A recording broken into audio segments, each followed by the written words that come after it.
This podcast is a member of the Voices of Wrestling Podcasting Network. Visit voicesofwrestling.com to hear the rest of our great podcasts, as well as show reviews, columns, opinions, and updates across the world of wrestling.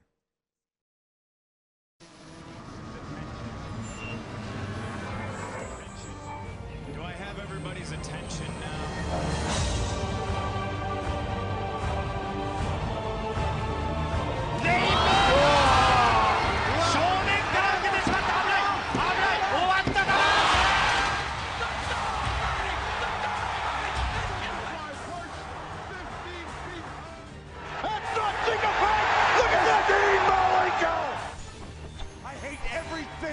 That you stand for.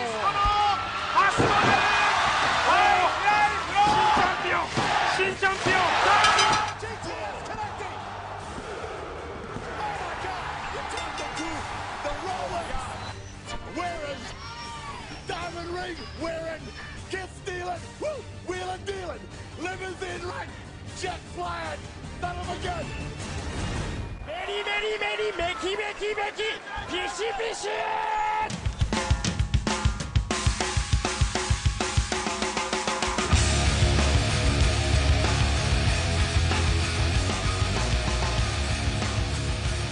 All right, welcome once again to the Voice Wrestling Podcast. I'm Rich Crates alongside, as always, Mr. Joe Lanza. Joe, how are you? How come I never get to open the show? Do you want to? How come it's always the same gimmick? Like you do that little introduction, yeah, and then you say how are you, and then I have to make up like an answer. Well, I'm done. Restart it. Like how come it can't ever be in reverse? How come? How come I can't do that part? Yes, all women or something. I don't know. We'll relate that somehow to you. Yeah, you're right, Joe. You are. Yes, all women. How you working at it? You getting us? I don't know. I'm just saying. I just want diversity. Yeah, I just everybody should get equal opportunities. Yeah, I'm right with you, Joe. Are you getting us in trouble in the first 30 seconds? I am. Yeah, just I get out of the way now, right? Might as well. You're gonna do something later, so it's fine. But no, yeah, I feel free. I'm here. I'll stop. We can take a quick pause, and you can just kick it off. Like hold on. Let me try it. Okay. Ready? This is how I would do it. Ready? Okay. All right, welcome back again to the Voices of Wrestling Podcast. I'm your host, Joe Lanza, and Rich is here too. How's that? What's up? Not bad. Not bad. I mean, how do you didn't now you've prompted? How am I prompted to talk now though? Well, I mean, let's face it, they're here to hear me anyway. It's true. No, you're not wrong. You're not wrong. So you can kind of just be there and contribute when I address you. I mean, we can do it that route. That's fair. Well, let's do that. Yeah. But see, in all seriousness, why do you always get to do the introduction? I don't know. It just kind of happens. I mean, I don't mean to do it, I don't do it on purpose for any reason. Why always big timing me, man? I would like to do the introduction now. Okay. Oh, I didn't know that. I didn't know. Well, now I know. You could have told me, and privately, but I guess this is the best time to do it. Yeah. No. There's nothing hidden from the listener here. I don't understand why I always get buried. I don't get to do the introduction. Okay, that's fine. I would like to do an introduction. I've done shows without you and done the introduction. Introduction was just fine. Listen. I think next time I should do the introduction. I think you should also edit the show too. No, you can keep and put it up on the website. No. I want you, Joe. I want you to have the full experience of editing it, putting it in Levelator, making sure everything's tight, getting the post up, and doing all that. I want you to do that, Joe. It's a vital part of running the show here. Listen. You do a fine job editing. All I want to do is introduce the show now and then. I think I'm asking too much. You're not. But you do a great job editing the show. You do a fine job posting the show. I wouldn't even know how to post the show. In fact, the one time I recorded the show on my own, I called my own phone to record the show. I remember I had to hear that. Yeah. You sent me the file and it was you being like, I think this is good. And I had no idea whether I called my own phone. Like I was basically my own guest. It was figure out how to record my own voice. So if I try to produce the show on my own, it's gonna. I got you. But no, I had no idea this bothered you so much. I am fine with you doing the intro. I don't care to do the intro. Doesn't matter to me. I just maybe it hurts my feelings and I don't ever. Oh well, now I'm glad I know. I'm glad you've told me this. a little communication here. Maybe like we don't have a good relationship, Joe. We don't communicate because we really don't. We just get on the air here, and this is there is a stunning lack of communication. if people only knew the stunning lack of communication. The only time there's any communication around here is when there's fights and arguments about the match of the month. Correct. Which never goes smoothly, and I've to hate. That's the only thing that ever gets communicated about around here. But yeah, maybe listen. Next time, I want to do the introduction. Okay. And maybe I can give it my own little Joe Lanza flair. Yeah, you have to be different than me. Yeah, don't do what I do. Yeah. Don't like Sempervivi it when when Sempervivi on Wrestling Observer is filling in for Bryan Alvarez. He does the same intro. I was like, no, have your own little personality. Yeah, how's it going, everybody? Yeah, no. I don't want to hear that from everybody. Right. He should do something different. Maybe Sempervivi at least knows what's going on in wrestling, though. Unlike Alvarez, who's completely lost. And you got this guy talking on last night's show about why can't Ricochet work in Dragon Gate Japan since he works in Dragon Gate USA? Right, Brian. Like a WrestleMania weekend. I mean, Ricochet was synonymous with DGUSA. So yeah, I mean, Brian, you're not listening to this, but Brian, listen. You make a lot of money to cover pro wrestling. You have to know that Dragon Gate USA hasn't run a show in 2 years. You have to know that, Brian. I'm sorry. Look, I like the guy. I enjoy him. I think he's very entertaining. Bryan Alvarez is lost. It's scary how lost this man is. He's basically just there. He's basically just there to get Dave's voice onto a recording. He's like me. He's basically me. He's phoning it in so that you can get the star to, right. It's exactly like me. Look, that bit is over, okay? I'm sorry. Oh, I didn't know. You don't have to grind me into the ground and make me feel bad here, okay? That bit is over. We're done with that bit. Oh, okay. Now we're bashing Bryan Alvarez. So it's Bryan Alvarez bashing time. Because that was very awkward to listen to. I don't know if you listened to it. No, which interview was that in particular? I didn't know which one. Him and Dave, and they were talking about Ricochet, and they were opining on whether Ricochet could work in drag. Was that this morning's show? I don't know if I listened to this morning's show. I didn't. I don't know the date on it, but they were opining on whether Ricochet could continue. Why hasn't he been working in drag Japan? Yeah, and Alvarez. His hypothesis, to make a long story short, was, well, he works for Dragon Gate USA. I don't see why he can't work for Dragon Gate in Japan. Now, mind you, like 2 weeks ago, he had an interview with Gabe Sapolsky. I feel like you would know that. I mean, this is the same Bryan Alvarez who referred to Eita as EITA. That's a better name. Let's be honest. I mean, can you at least? Maybe he's the same guy who voted him as best high flyer as well in the Observer Awards when Eita always gets like 30 votes, and it's like, have you ever seen a match of his, or do you just assume Dragon Gate flyer? Yay! That one reverse moonsault to the outside of the ring. Like he's not a big time flyer. He does some flying, but he has no business with it. But anyway. So, I mean, we all know Brian doesn't watch a ton of wrestling. Okay, we all know that. We all know Brian isn't sitting there watching Japanese tapes. We all know he's not, but I mean, do a small modicum of, and here's the other thing too, okay? There's some level that, when you're getting paid like no one cares if we miss something or whatever, but we go out of our way, like we're idiots. We still go out of our way to make sure we're factually correct about just about everything that we do. But yeah, we're not getting paid, we're not making a living off this at all. He has to know that Dragon Gate USA hasn't run a show in forever. He has to know that. And the other thing is, here's what he needs to do sometimes too. It's okay. It's perfectly okay to say, I don't know sometimes. You know what I mean? It's a right to say, you know what, Dave? I don't know anything about this situation. You take this. It's like, it's a right to say that, If, it's like we talk about all the time. I'm not, we're not going to sit here and break down Shimmer. We don't know. We're not going to pretend to know. So, it's like, why? It's a right. You can say, I don't know. It's just, I don't know. That whole thing, I was cringing through the whole thing. Because I like the guy. I feel like this is going to add fuel to the fire. He doesn't write his newsletter anymore. What is going on with this dude? He's lost. He's lost. Yeah. You know what's going on? He's lost. But Yeah, so I don't.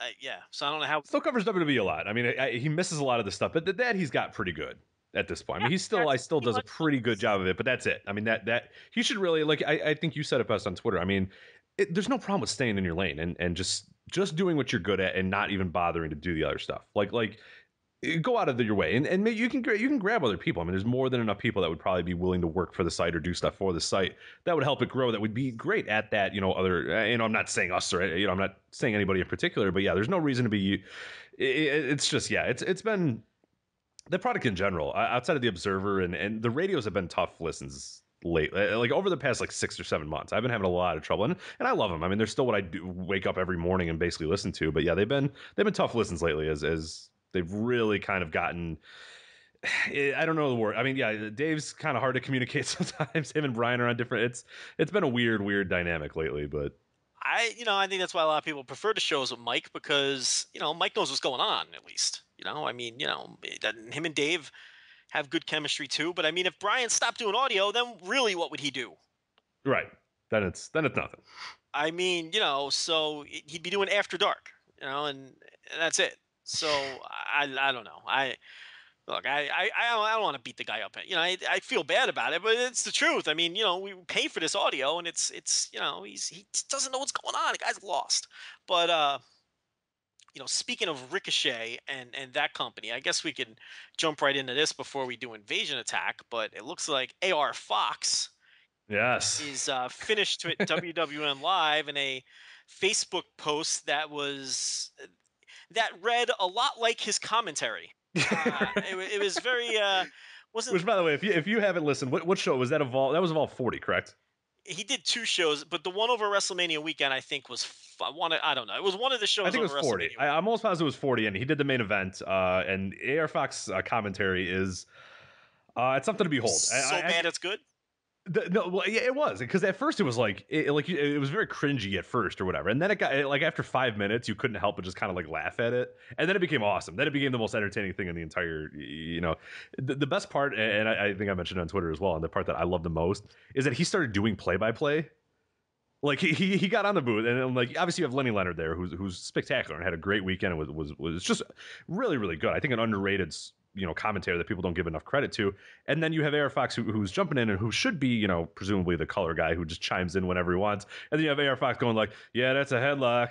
Oh, he's got it reared in. Oh yeah, here go drop toe hold. Here we go. And it's like Lenny Leonard wasn't saying anything because like AR Fox didn't know that you're not like, you don't have to do the moves. Like you just kind of chime in whenever you want. But that was my favorite part, is taking over for Lenny Leonard on play-by-play. He took over the play-by-play. He was talking about guys taking bumps. He was talking about that's a cool spot. He was just like, I got to do that move. Oh, that's a good move. I should try to do that one. Cool spot. Oh, look at that bump right there. He really took a great bump right there. It's like, what is wrong with this guy? I don't know. It was, and then it got to the point where it was so bad that it was good. And it was hilarious. I was laughing my ass off. Yeah, it became something to behold. It is worth your money to go buy that. Evolve 40 is a great show, but it is well worth it to hear AR Fox do commentary. And so I read his badly structured, badly worded Facebook post in his. Do you want me to read it, or are you gonna read it? I think people need to read that on their own. I mean, I think if we read it, tough, it's gonna. Yeah. I mean, you got to read it in his commentary voice, and it makes it very comical. Not the most well written. Here's the gist of it. Okay, he's claiming. First of all, I think the most interesting thing, and I totally believe him when he talks about this, he's annoyed that his flights are from an airport that's nowhere near him. Right. Which he's in Connecticut or something. He said it was like 2 states away or something, right? Here's what I'm surmising here. As we all know, anybody who flies frequently knows, it's a lot cheaper to fly in and out of major airports than smaller local airports for whatever reason. You don't have to take that short connecting flight, everything else. So what I'm guessing is Gabe is flying him in and out of either JFK or LaGuardia and making him drive all the way back to Connecticut based on the way he worded that. Because right, he said an hour and a half drive and from tolls. the house or whatever. Yeah, and those New York City tolls are not cheap. He was very upset about the tolls, which makes you believe. Well, I mean, if you're going over bridges and through tunnels, you're talking he could be paying upwards of $25 in tolls or more, depending, you know what I mean?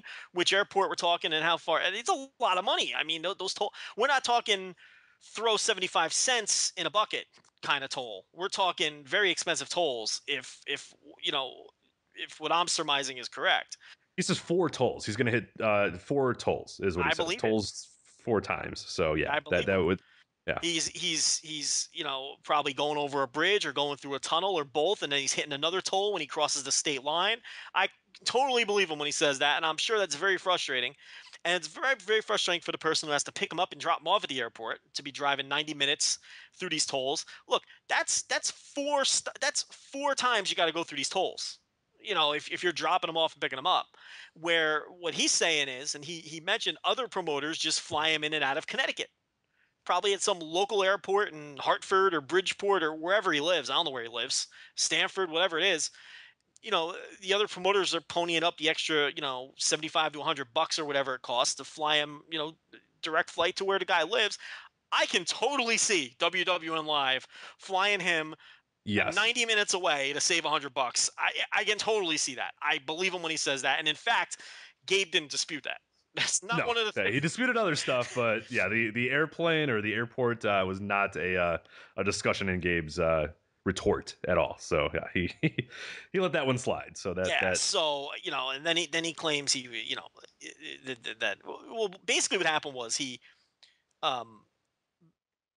Gabe had messaged him and told him about the next set of bookings, and Fox said, "Hey, look, I took another booking because I didn't know what was going on with you guys." Now, basically, in his are you looking at his Facebook message? Basically, yes, I am. Yeah, saying, looking at it right now. Yeah, basically, he was saying that WWN is always, you know, late to book him, and they book him. You go ahead and read that part of it, I guess. Or yeah, here, let me find it here real quick. Where was? It's in the beginning where he's talking about. Yeah, I'm just trying to figure out. It's kind of a mess. There's no like punctuation, like proper punctuation, so it's hard to. Just saying, this is the cards for next week Evolve show. It's 9 days away and not one match announced on this card. And since there's a huge lack of communication, checking the DGUSA website is how I know if I'm booked or not. So when there's about 2 weeks left. Sorry. So let's stop there. You mean to tell me that these guys are checking the company website to see whether they're booked or not? That doesn't seem very good. That's a little scary. Okay, you may continue. Okay. See if so when there's about 2 weeks left, I booked myself. So he's 2 weeks out from the show. He said, "Well, I checked the website and I'm not on there, so I'm gonna." He doesn't want a dead weekend. I'm gonna make my own booking. Right. Yes. So he went and took another booking. Yeah, and now they want to take it personally that I was making sure I was lined up with my bookings, so I didn't have any empty weekends without even trying to understand. Because honestly, my loyalty was to them. If they just if we just talked like adults for a few minutes, I would have ended up doing Evolve anyway, because that's how I am. But instead, I got responses in all caps with cusses. Maybe it was LOL was what he possibly got back. And trying to future endeavor me like WWE. Telling me they wish me the best and hope to see me on Lucha Underground, when a few months back they held me back from it when Lucha sent me details on a contract. So there's a little scoop. Scoop, huh? There you go. All right. So that's basically what he's saying here is this dude doesn't know he's booked until he sees his name on the website. On and on a miserable website too. With his match pairings all set up. So he said, "Hey, look, I want to make sure I'm making some money this weekend. I'm taking a booking." So then Gabe contacts him on Facebook, I believe, and wants to go over his matches for the weekend. And that's when AR Fox says, "Hey, well, look, I'm booked." Right. And then this is where things really fell apart. Now, originally what we thought had happened was his contract ran out. That doesn't appear to be the case. There's no talk of any contract on either side here. This is just a dispute over this latest booking, and both sides deciding, hey, you know what, we're done here. That's yeah, and Gabe really quickly, I'm very disappointed to read Fox's statement. His statement is obviously that whatever that Facebook message thing was. He's been a very valuable member of our roster, and I enjoyed working with him through the years. We've had some great times together on the road. I'm very disheartened to read this, but I must clarify a few things. Fox confirmed the April 17th and April 18th dates via text with me on March 17th. I contacted him on Facebook Messenger on Monday to go over his matches for Florida. He then informed me he had taken another booking on March 18th. Without getting into great detail on the conversation, I treated Fox with the respect he deserved after everything we had been through together. He claimed that I cussed him out. I said the F word once in the context of saying this is effed up.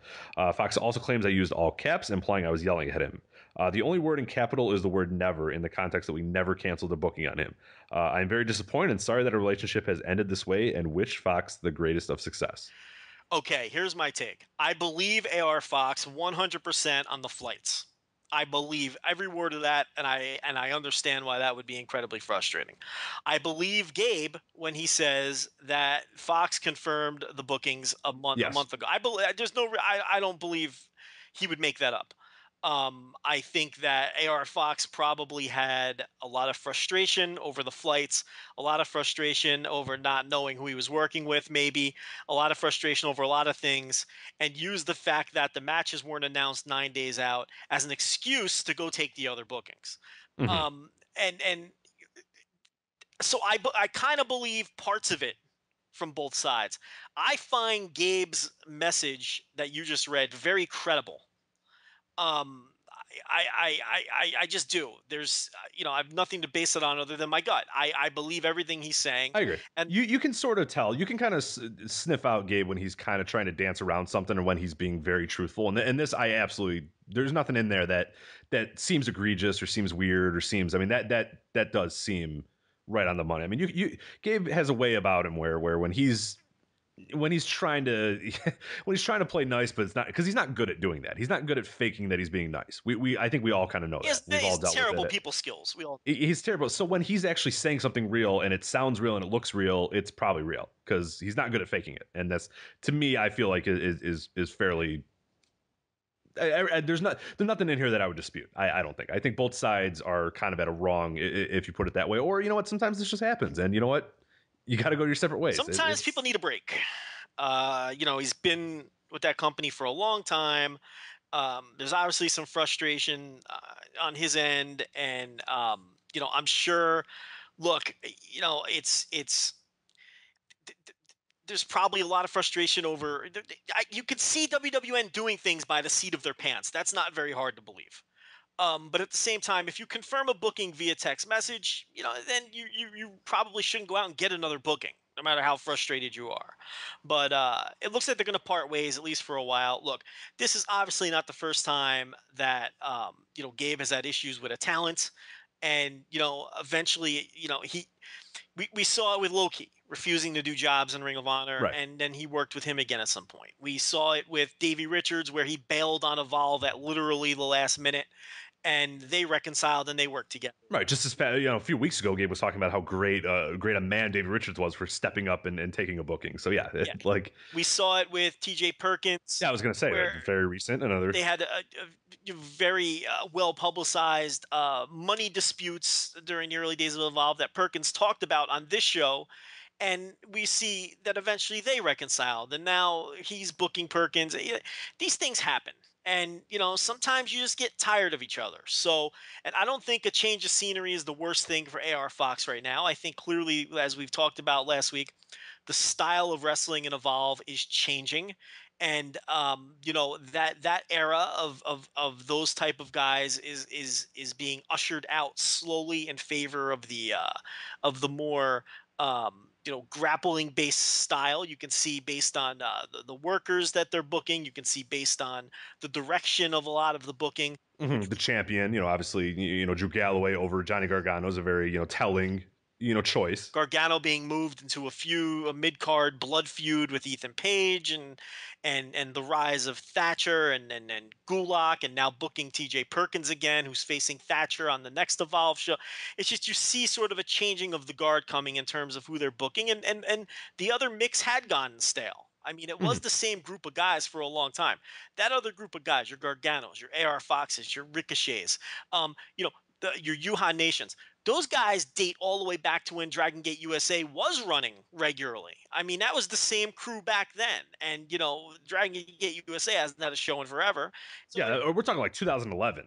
That's that same roster. Almost. Pretty much, since going back to about 2011. It's minus Chuck Taylor. It's all the same guys. So it's, Swan as well. You put Swan in the Swan's conversation too. Yeah. Absolutely. That whole core group of guys. And it was time to freshen things up. And I may not be totally on board with everyone they're booking and all the things they're doing from what entertains a Joe Lanza perspective, but from a business perspective, I have no problem with what they're doing. Evolve feels fresher now than it has in how long? I mean, there was a period of time there where these WWN shows felt stale as hell. You weren't excited about watching WWN shows anymore because it had gotten stale, and now there's a little juice, the next show looks pretty damn good, to be honest with you.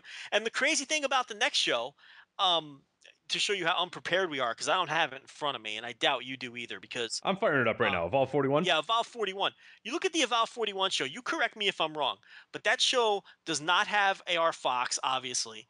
I do believe it does not have Ricochet. I believe no Ricochet. No, you're it correct. obviously has no Yuhan Nation. He started up with NXT earlier last week, I believe, after the weekend. I believe it also has no Rich Swann.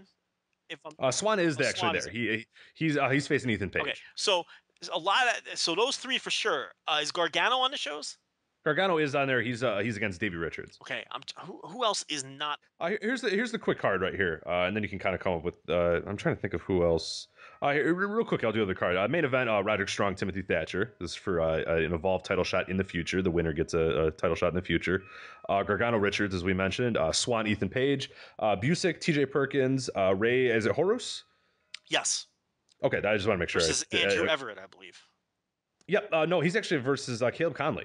Oh, okay. And then Anthony Nese versus Martin Stone. Yeah, so that's all we have right now. You got Martin Stone in the mix. You got Ray Horus in the mix. You got all these, and you've got those three of those old core which are gone now. So you can kind of see the changing of the guard coming. And look, this isn't the worst thing for WWN, and this isn't the worst thing for AR Fox. I mean, we'll see where he lands now. He could land in Lucha Underground. He could, if they ever run another show.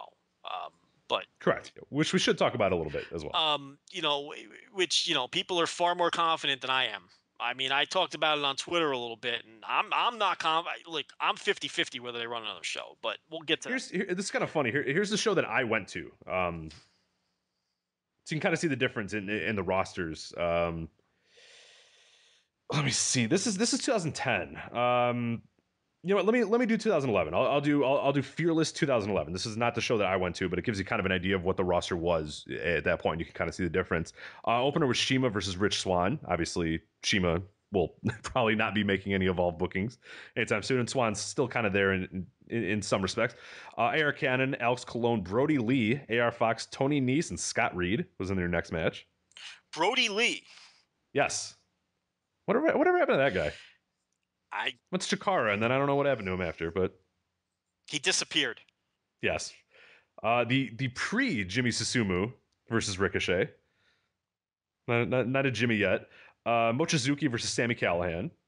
Yep, Callihan. Oh, this is your matchup. This is Joe Lanza dream matchup here. John Davis versus Pinky Sanchez. Oh gosh, yeah.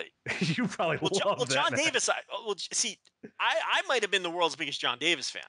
Did you eventually turn? I thought you hated him. No, I legitimately enjoyed John Davis. Was this when he was doing the 45-minute entrances, or was that later? The only person in the world that liked those, who liked that stare down gimmick he would do. I enjoyed that. I thought that was good. Now Pinky Sanchez, I think is look.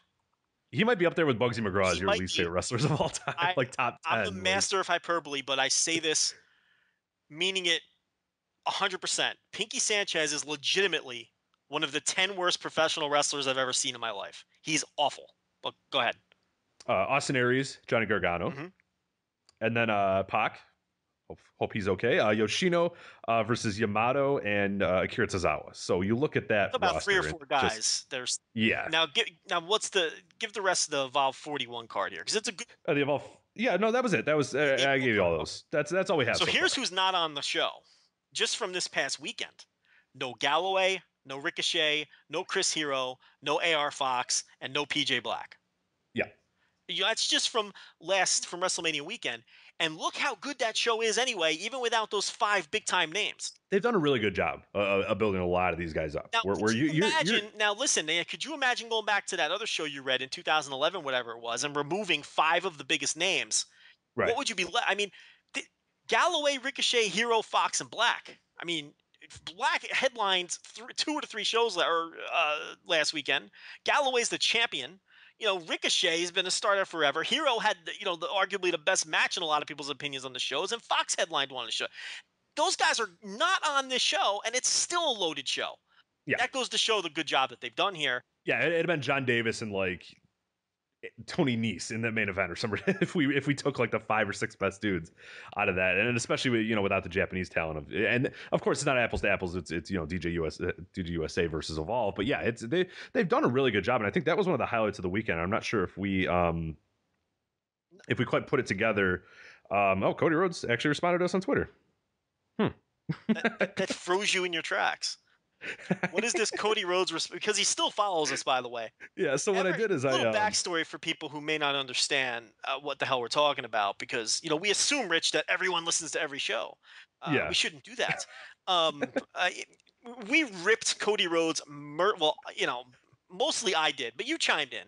You agreed with the points. I've always been a very I've always been a very anti.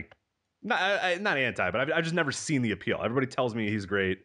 I'd never seen it. And we didn't so much rip Cody Rhodes as it was more of a shot at the people who are constantly telling us that Cody Rhodes is great, which is something we just don't see. So yeah, he's fine. I don't mind the guy. I mean, it seems like a really nice dude in real life too. But yeah, he's an underrated talent. Okay, well, okay, where, when, where, give us the evidence that this guy has ever been great. So because people tell us he's great, So anyway, we ripped him mercilessly on that podcast, and I have deducted that, he's tight with a lot of people in the PWS crowd, and we know that a lot of people from PWS listen to this show. We know that for a fact because a lot of the Pat Buck stuff got back to Pat Buck through people who work for him that listen to the show. And I know that 100% for a fact. People have told me that directly. So I know Cody Rhodes is tight with that whole crew as well. So it's no coincidence that Stardust started following both us and my personal account. Yeah, you got the personal one. I didn't get the personal one. The day after we released the podcast where we ripped him mercilessly. And I don't know what he's doing following I hope he likes college basketball a lot. I was gonna say you're a terrible follower. If he's following my account and thinks he's gonna get wrestling, I hope he really loves college basketball. And Reds baseball, Reds Day baseball. I hope for the next 6 months he really digs Cincinnati Reds baseball, because that's all he's getting. But yeah, so he started following us obviously because he got tipped off that we ripped him, and presumably I guess he listened to it, which I don't care. It doesn't bother me one bit. But so that's the setup. Now, Rich, what is he responding to now on our Twitter? Because this is the first interaction. Yes, it is. Yeah, it's very, very interesting here. We sound like a bunch of noobs here, but that's fine. So my dog was sitting up on my couch, and I have my microphone because I said my setup is awful because I'm in an apartment. So I have an end table next to my couch, and I have a mic set up on the end. It's a very, very ridiculous setup that I have here. Anyway, the mic was pointed towards the back of my couch or whatever, and my dog sat up next to the microphone, and he was just sitting there, and I snapped a picture. It looks like he's talking. He's sitting above the microphone and talking. So what I did is, a fun little gimmick here. I'm like the dog is a part of the Voice of Wrestling podcast. Maybe he's on here. So I put, quote, Cody Rhodes with another fucking chin lock, and it shows my dog talking to the mic. So I posted that at 7:47, and then 4 minutes ago I get from @Stardust WWE. He's the worst. Parentheses, learn a cool move at least. And then a monkey emoji, a smiley face emoji, and then a panda emoji. All right, so either Cody Rhodes is gotten to, or he's a really good sport, because I think he's a really good sport is where I would go. Because here's why it's one or the other, Rich. I don't get the emojis. So the emojis are the key here. Because if you eliminate the emojis, he's gotten to. But if I don't know what a panda bear means, I don't know what that means. So this could mean he's just being a good sport, with the smiley face and the panda and all this emoji. How do you read that? I read it as he's just being a good sport, especially the fact that it was the dog picture that he responded to, and not the 7,000 other 7,000 other tweets we've put about him. We haven't stopped bashing him. No, that's what I mean. He could have jumped in on those, but he jumped in on the obvious joke one of my dog sitting above the microphone and doing it. So yeah, I'm guessing he's just kind of a good sport about it. Okay, well, can I say that he shouldn't be. Because who the hell are we? Who cares? Can I say that he's gotten to for following us in the first place after we ripped him on the pod? Yes, that was gotten to, yes. At this point, I don't know. Is that fair? That's absolutely fair. Yeah, you should. Somebody should tell you, and you should go, "Oh, who the hell are they? Who cares?" And then stop because you're Listen, arguably a little bit more successful at wrestling than that us. may So. be the case, Rich, but we're big time names in the podcast business. Oh yeah, I mean you're right. You're right. We got, we wield some influence around here. Do not downplay the Voices of Wrestling podcast, okay, pal? Okay. I'm not playing it enough for a man who has been employed by the WWE for the past 10 years or whatever, and probably has a job for life if he wants it. Probably doesn't have to care what we think about him, but yes, I'm with you. Look, listen. In all seriousness, like any other professional athlete or any other person who entertains for a living, none of these guys should have thin skin. I mean, they should be either used to criticism.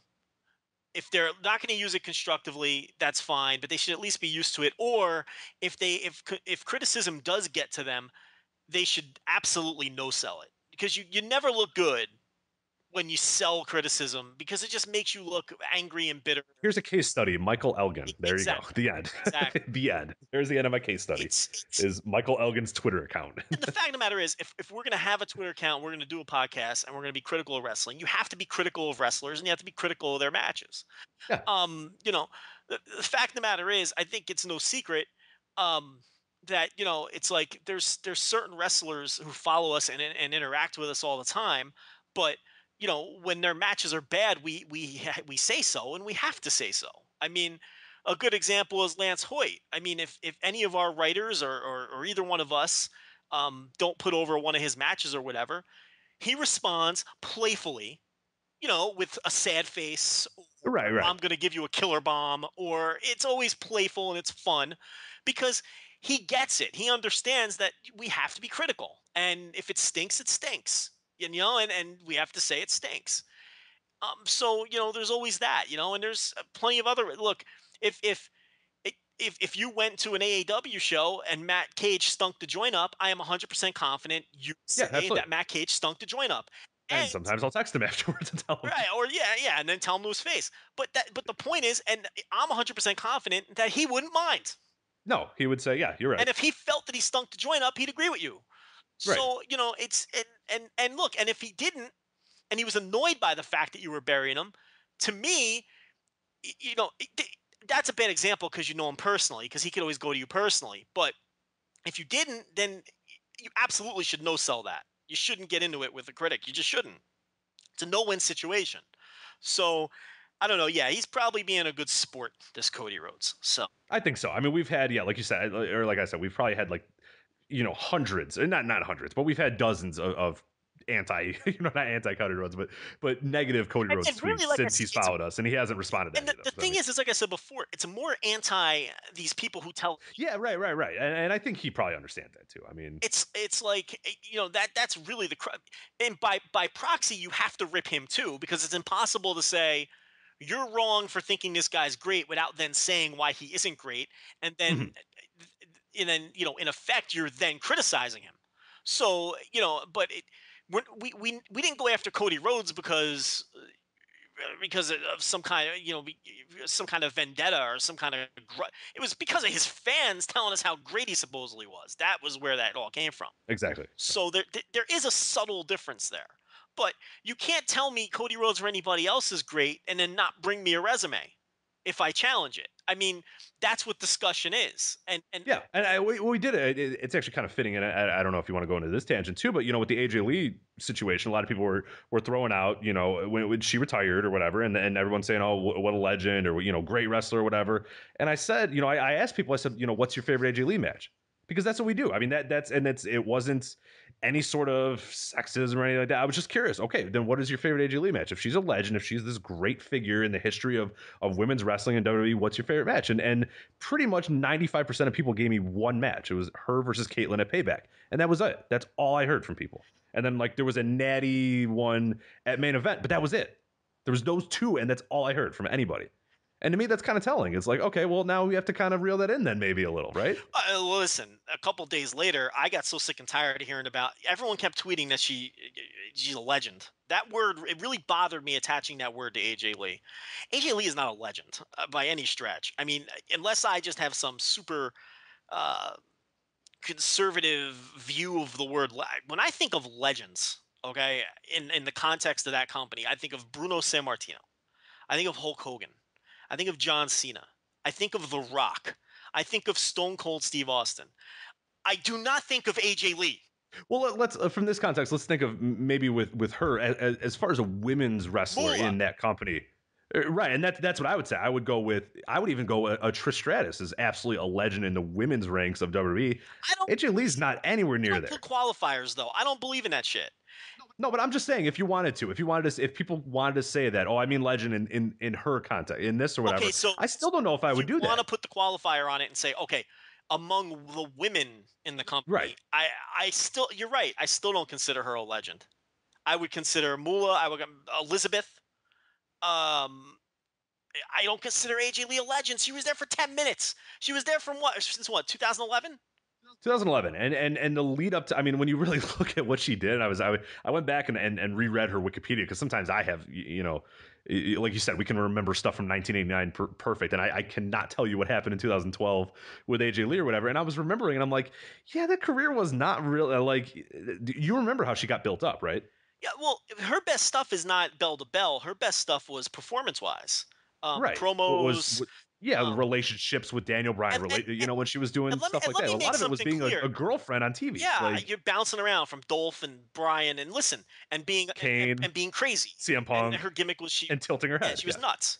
And listen, I don't want people to look. She was a great performer. Absolutely. In that role, tremendous in that role. But there was a lot of people who have come and gone in that company who were tremendous in their role and who were great performers. That doesn't make them a legend. You can't just throw that word around. I think we're just throwing that word around. She's not a legend. And maybe it's because we're sports fans and we understand that you can be a great player, you can be an all-time great in your sport, and you may not be a legend. Right. There's very few, and I always had that. I don't know, and maybe people aren't like me, but for me, I'm very similar to you, and I think of that way. I get in discussions with people about superstars or whatever of leagues. I don't have many I consider like a very, very small window of people to be superstars or to be legends or to be all-time greats. Like, I don't put 45 people in my legendary, baseball. Well, we just went through this with people we know, with Kevin Love. Exactly. Right. It's, everyone was telling us, Kevin Love is a superstar. Oh, by the way, I was very right about that. Well, of course we were. We were right on the money with that, and I don't want to hear about his bad back. Kevin Love was not a superstar in Minnesota, and he's not a superstar now. And it's bearing it out. Great player, very good player. Maybe even a great player. And, people coming back, oh, well, look at his statistics. I don't care about his stats. Not a superstar. Not a guy who's going to carry it. Superstars are total difference makers, complete difference makers. If that guy is the best guy in your team, you're going to win a World Series. And a legend to me is that if that guy is on top of your company, or that guy or girl is on top of your company, you're making money, hand over fist. She's not a legend. That's what I would put as a legend. And because I don't think AJ Lee is there. You don't even necessarily have to be. Look, being a huge draw is a huge help. But even if you're amazing bell to bell, you can be a legend. I think for a lot of years though too. I mean, she had 3 years? Like they said, she was there for 10 minutes. I mean, can we pump the brakes on AJ Lee as a legend? Nice little performer for a few years. Don't get me wrong. But again, you crowdsourced and said, and I knew you were up to no good when you did that, but you crowdsourced. All right, well, what are the great AJ Lee matches? Show me. What am I missing here? And it's like you said, look, I saw our mentions. It was all that Caitlyn match, and it wasn't even, and it was a lot of people saying things like, well, I guess the Caitlyn match. Right, not definitively, oh, it has to be these three or whatever. Oh, it's maybe this random match. She kind of had a good match with so-and-so. Listen, AJ Lee's resume, bell to bell, just isn't there. You're not going to win that argument with us. It's not going to happen. If you want to make the argument that she was a legendary performer, you're still not. I'm not budging on that. But you have a much better shot going in that direction than you do bell to bell. Nice little worker. Okay, I'm not. Listen, I think she was a good worker. Not a great worker. Never great. She was good. She was okay. A lot better than a lot of other people on the roster. I kind of think she was a nice bridge, along with some other people, into what we're going to see a completely hopefully, era. yeah, and maybe that will be maybe we won't quite appreciate what she's done until a few years or whatever. But right now, I mean, it's tough to say. Yeah, like legend is a heavy word. I mean, heavy word. I just did it for people. I mean, does it sound absurd? You tell me. Stone Cold Steve Austin, Hulk Hogan, Okay. Bruno Check. Sammartino, Andre the Giant, AJ Lee. One of these things doesn't belong, Rich. Andre, come on. Not What a did Andre not do? a legend. She's not a legend. Stop. But yeah. So I guess how do we get on this? Oh, Cody. I don't know. We got onto Cody Rhodes and then we got onto resumes. You got to give us a good resume. Come on. Yeah. Legend is a very, very strong word. And like I said, I can give you Hall of Famers in various sports that I don't consider legends, but they're all-time great players and they're Hall of Famers. It doesn't make them legends. A legend is a very reserved for. I mean, Babe Ruth is a legend. Well, Yeah. Mickey Mantle is a legend. I would have a tough time. I'm thinking of I'm watching baseball right now. Willie Mays is a legend. Yeah, I'm watching baseball right now. I'm thinking like a guy like a Greg Maddux or whatever, who's an all-time great pitcher. I don't know. Like I really would have trouble saying legend. It's harder because you watched him his whole career, so maybe not in awe because you lived through it. Whereas legends sort of grow over years. You know what I mean? I'll give you a perfect example though. Ty Cobb, legend. Okay, he played with a guy in the Hall of Fame who's an all-time great by the name of Sam Crawford. Not a legend. Exactly. Hall of Famer. Not a legend. Sam Crawford is not a Hall of Famer. Is not a legend. But let's just talk baseball. Screw the wrestling. I don't want to talk wrestling. Let's just talk baseball. But a very deserving Hall of Famer and an all-time great player. Charlie Gehringer, who played second base for the Tigers towards the tail end of Cobb's career, I think, and then later on after Cobb was gone. Again, Hall of Famer, one of the greatest second basemen of all time. Not a legend. You can be a great player. You can be a great performer. You can be a Hall of Famer. But that doesn't make you a legend. And I'm not even so sure. Well, WWE Hall of Fame, who the fuck knows? Anyone's a WWE Hall of Famer. But a credible she's not a Hall of Famer in a credible Hall of Fame. Is she? I mean, no, God, no. No. Not even close. She's not she won't even get on the observer ballot. She'll never get into like the Pro Wrestling Hall of Fame and the one in Amsterdam, she New York, or any of the other. She's not a legend. She's not even a Hall of Fame. But we got a nice little performer for 10 minutes. Pump the brakes on AJ Lee. Jeez, there's been a million AJ Lees. What makes AJ Lee more of a legend? But then again, Victoria, yeah, how's she any more of a legend than Victoria? I mean, honestly, really, how is she? Exactly. I think Victoria has more good, like actually really, I would consider really good matches than bell to bell. I mean, it's definitely arguable, probably with a slight edge to Victoria. Yeah. Not the same company, but someone like Gail Kim blows AJ Lee out of the water bell to bell. Yeah. Yep. Gail Kim can carry other. Look what Gail Kim has done with Taryn Terrell. Let me see AJ Lee carry Taryn Terrell to a match like Gail Kim has carried Taryn Terrell to. Let me see that happen. I mean, so bell to bell is look. She's not a Why are you? We're wasting. Waste a lot of time on AJ Lee being a legend. She's not even close to being a legend. You can't even argue that she's a legend. I mean, maybe if you're 20 years old and you've been watching wrestling for 5 years, maybe. I don't know. I maybe that's where a lot of this is coming from. I don't get it though. It confounds me. But then again, well, we were talking Evolve. Then again, there's blogs out there saying that she should have beaten Brock Lesnar for the title. So she has wacky fanatical fans. Our finger is very off the pulse, I guess, on that. So that's fine. Whatever. Any more on Evolve before we kind of move on to other things? I did want to talk another WWE thing before we leave. Yeah, I think just the only thing you wanted to note was how well booked the weekend was. For the WWN shows. Whereas, we already talked a little bit about the changing of the guard. We talked about the creative things they're doing to get Gargano out of the title picture with Ethan Page. We talked about that last week. But there was a lot of little subtleties in the booking too, that both of us noticed. One thing was, Gargano surviving, what's AR Fox call his finisher? Is it low main pain? Is that one? Gargano survived the low main pain.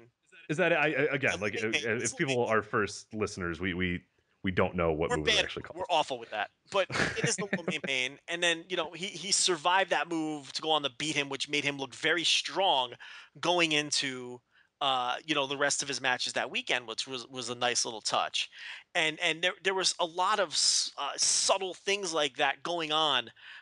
With these Evolve shows, and so many of the guys have clear directions now, and you can kind of see where things are going. Whereas for the longest time with WWN Live, they were just shows with matches that were sometimes good and sometimes bad and sometimes They were very much the wait and see. Somebody would say, somebody somewhere would watch them and say, maybe it would be like an Allen would say, this match is really good, and then people would go. But you wouldn't have to watch it live. There was no But need. even when the matches were good, they were just sort of self-contained matches that were good, and nothing was really leading anywhere. And there was and that was about mid 2012 till about about a month ago. Yeah. So it's like there was really nothing going on booking wise, and we had even speculated. Look, he's got a kid. Gabe has a child now. He's got another gig now. He's not doing wrestling full time.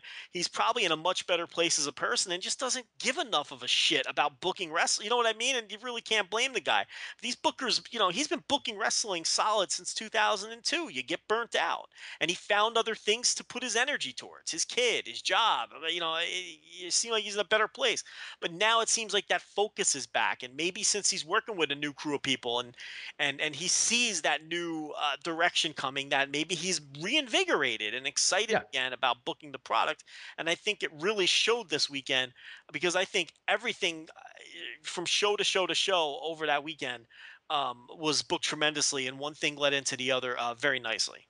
Yeah, and I think we mentioned this a few weeks ago on the podcast, that Gabe is very good at sort of sensing what the next thing is going to be, or another big thing or whatever. And yeah, that might be because he was just it was kind of quicksand for a while there. For 2 years, it was just kind of, here we go. Here's the same thing I presented to you in 2010 and 2011. And now you see a different, and you see him more active on stuff too. Because for a while there he was, and he even mentioned, he says, I'm not on Twitter anymore. I'm not on this. I'm not very active and stuff. He's very active again, mentioning stuff, talking to people, doing, you can tell that there's a new energy with him. And that's good. That for everybody, that's good. A healthy, a really strong, top tier American independent scene is great. It's awesome. It's look at this weekend. If those shows had all sucked, that weekend would have been a total drag. It wasn't. It was awesome. Yeah. So much so that you're making sure you watch everything. Like it's crazy. Yeah. I loved it. It was a great weekend. I thought really, really good weekend from everybody. Yeah. Yeah. And, I'm still going to rank and review all these matches, but people tell me that this Wrestlecon show is going to come out. So I've watched everything else. I'm just waiting on the Wrestlecon show now, because I'm going to write. At this point, you're a completist. Yeah, I have to, because I watched one everything show else. left. Yeah, right. So there's no reason not to include it. And I know as soon as I write the thing and submit it to the site, the Wrestlecon show will pop up 10 minutes later. So I might as well wait and get that one in too. And everything I've seen so far on the weekend has been enjoyable. Those King of Indie shows, which I hadn't watched. Talk a little bit about those. I know we have to go into huge detail, but we didn't really cover them too much last week. But you've had rave reviews about neither one of us had seen them, and it's for the first time ever, I get Willie Mack now. We even mentioned it, I think. He's never gotten over with me. I've never understood the fascination with Willie Mack, whether it's PWG, Championship Wrestling from Hollywood, other places that I've seen him. I never understood what other people were seeing in this guy. He fucking killed it on these King of Indie shows, and he made a fan out of me. So Willie Mack, big winner on those shows. Another guy, a big winner on those shows, and it shows obviously with Gabe Sapolsky as well, was Ray Horace, who looked great on those shows and has now earned himself some bookings on the mainline WWN shows. Coming up here on Evolve 41, he's got a match. So he's another guy who looked great. It looked great, and I'm not just throwing that away. He looked great. And the other guy who really made a huge impression on me was the winner of the tournament, Adam Thornstowe. Mm-hmm. This guy, listen. People tell me I'm gonna go seek it out. Yeah, I'm gonna go seek it out. I have not seen any of him, to be honest. People tell me that he bombed in PWG. They tell me that he bombed in some dark matches with Ring of Honor, that he's gotten opportunities in places and it hasn't worked out. Look, this was my first exposure to the guy, and I have no idea how that's possible, because he looked like one of the best wrestlers in the United States on these shows. Wow. He looked awesome. This guy has a presence about him. He's got charisma. He can work his ass off. Arguably the best wrestler of the entire weekend. I'm prepared to go that far. He was that good. To me, he outshined. And listen, Willie Mack had a great weekend. Willie Mack was great, particularly on night 2. Willie Mack had 2 matches on night 2. That the Willie Mack Ray Horace match on night 2 was one of the 5 best matches the entire weekend. And I'm debating whether it was the best match of the entire weekend. And that includes the Brock Lesnar match against Roman Reigns. That's how good that match was, in my opinion. And then he followed that up with a match against Jeff Cobb, which was almost at that level, but not quite. And Jeff Cobb's another guy. He's one of the guys I was very familiar with coming in, who I've always liked. But Willie Mack killed it. And Thornstowe, to me, outshined him over these 2 nights as well. Thornstowe was great. And, you know, he's in a tag team called Reno Scum with Luster the Legend, who was also on these shows. I'm telling you right now, I don't know what happened in PWG. I didn't see the match. I can't comment. I don't know what happened in Ring of Honor. I didn't see that. I don't know what he did to not get over before when he's gotten chances. You put this Reno Scum tag team in Ring of Honor. You put that team on WWN shows. Oh, you might have to. If you put that team in NXT, I'm telling you right now, that team gets over. Wow, okay. I am so high on these guys right now, especially Thornstowe. And to be fair, he was the one they pushed because he won the tournament. Maybe this Luster the Legend, you know, he didn't go as far as in the tournament. He didn't have as many opportunities. You know what I mean? So they did wrestle each other at one point in the tournament. But I was very impressed with both of them, especially this Thornstowe. He looks like the business. I'm telling you right now, he impressed me so much. And you know, I couldn't stop tweeting about it after I watched the shows. And I am mystified how this guy has not gotten booked for the most part outside of California. And after these shows, after people see this, I don't know how people aren't going to go out. And maybe just the cost of the flights should be the only thing to stop anyone from booking this guy. I'd book this guy tomorrow if I ran a promotion. Wow, And I'd push him to the fucking moon because he's a fresh face. No one's been exposed to him unless you're familiar with the North California indie scene, which, let's face it, nobody is. You're not. Yeah. Nobody knows what's going on unless you live there. You don't know what's going on with the North California indie scene because those shows they're not quote unquote national shows. They just aren't. Let's be realistic about it. It takes a long time to emerge from a place like that. You know, no one's familiar with Cobb. No one was familiar with Timothy Thatcher until 10 minutes ago. You know, all these guys from that scene. So, I mean, you know, this guy needs to be booked. Maybe he had the weekend of his life. Maybe he wrestled over his head. That's a possibility too. I only have 2 shows to go off of, but this Thornstowe impressed the fuck out of me. Him, Willie Mack, and Horace, to me, were the 3 most impressive workers on those shows. And you know what everyone's going to be screaming at us after we post this. Oh, you know, yeah, of course, Joe didn't like Thatcher. Look, Thatcher wasn't even close to the best wrestler on these 2 shows. I can understand the perspective of thinking he was the best worker on the WWN shows. I don't agree with it, Rich, but I get it if you say that. Because if you're into what he does, he did put in great performances from that perspective on the WWN shows. I cannot accept an argument that he was the best worker on these King of Indie shows or the most impressive worker or the guy who stood out the most. He just wasn't. Those other 3 guys blew him away. And that's not even necessarily a knock on Thatcher, but Thatcher was just a guy on these shows. He really was. And it was those 3 guys to me who really stood out. And look, I recommend the Night 2 show to anybody. If you want to, that Night 2 show, because Night 1 was kind of a. Did you agree? Because I know Warren Taylor, who did the review for our site, kind of said it was a so-so. Like it was very skippable. Night 1 is a skippable show, and it was the worst show of the weekend. But I'll tell you what, it was better than I was led to believe. There was a lot of stuff on Night 1 I liked. The main event didn't really deliver. I thought Timothy Thatcher. People are going to get on me again. I thought the best match of Timothy Thatcher's weekend was not the Chris Hero match. It was the Dylan Drake match on Night 1 of King of Indies. I liked that. I genuinely liked that Dylan Drake match a lot. And because Drake brought something a little different to the table with that. He brought a little showmanship. It was a little different. And you know, there was a lot of Thatcher stuff too, but I really loved I really liked the Thatcher Drake match more than any other match Thatcher wrestled the entire weekend. And you know, the Ray Horace Little Cholo opener I thought was the perfect opener. It was a hot little 3-star opener with nothing but moves and flips, which is exactly what you want to do in an opener with 2 guys like that. So there was stuff that I liked on Night 1. Would I recommend buying Night 1? No. I strongly recommend buying Night 2. Night 2, there's so much stuff to sink your teeth into, including the Thornstowe matches, the 2 great Willie Mack matches, one of which I thought was arguably the best match of the weekend. And, you know, the Ultimo Dragon Juventud Guerrera match, everybody... Yeah, how did that end up? Well, everyone ripped it, you know, who watched the show live, and I was expecting it to be a train wreck. I thought it was a perfectly acceptable little match. I don't know what people were expecting out of Ultimo Dragon and Juventud Guerrera. Maybe because I've been watching Ultimo Dragon be perfectly acceptable in all Japan and look like a guy who Yeah, what did they want? 1998, I like don't know Hoovy what, and yeah, 98, like come on, those are 20 years I ago, mean, over 20 years ago now. they Yeah, didn't you're not going to get they those. didn't look like old guys. They didn't look washed up, but I wasn't expecting a 4-star match or a 5-star classic. And look, the stuff with Sonny Ono was stupid, but even that match, You're booking Sonny Ono. You don't think it's going to be like over the top and stupid? Like, yeah, but what's I the mean, point? Thornstowe versus Luster, and then Thornstowe versus. That's the other thing.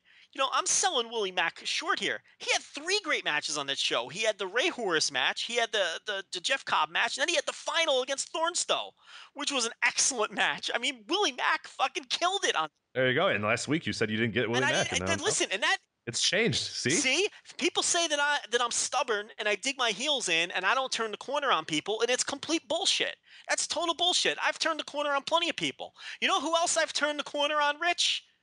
Listen, how's this for a segue? CJ Parker is the guy Nice. Good segue. Yeah. that I turned the corner on, and he was in the news this week. Why don't you go ahead and He tell was people absolutely. what That's it. happened? Now you're the segue man. I'm I gonna am have the you be segue charged man. those I forever. tell you what, you can keep doing the show introduction.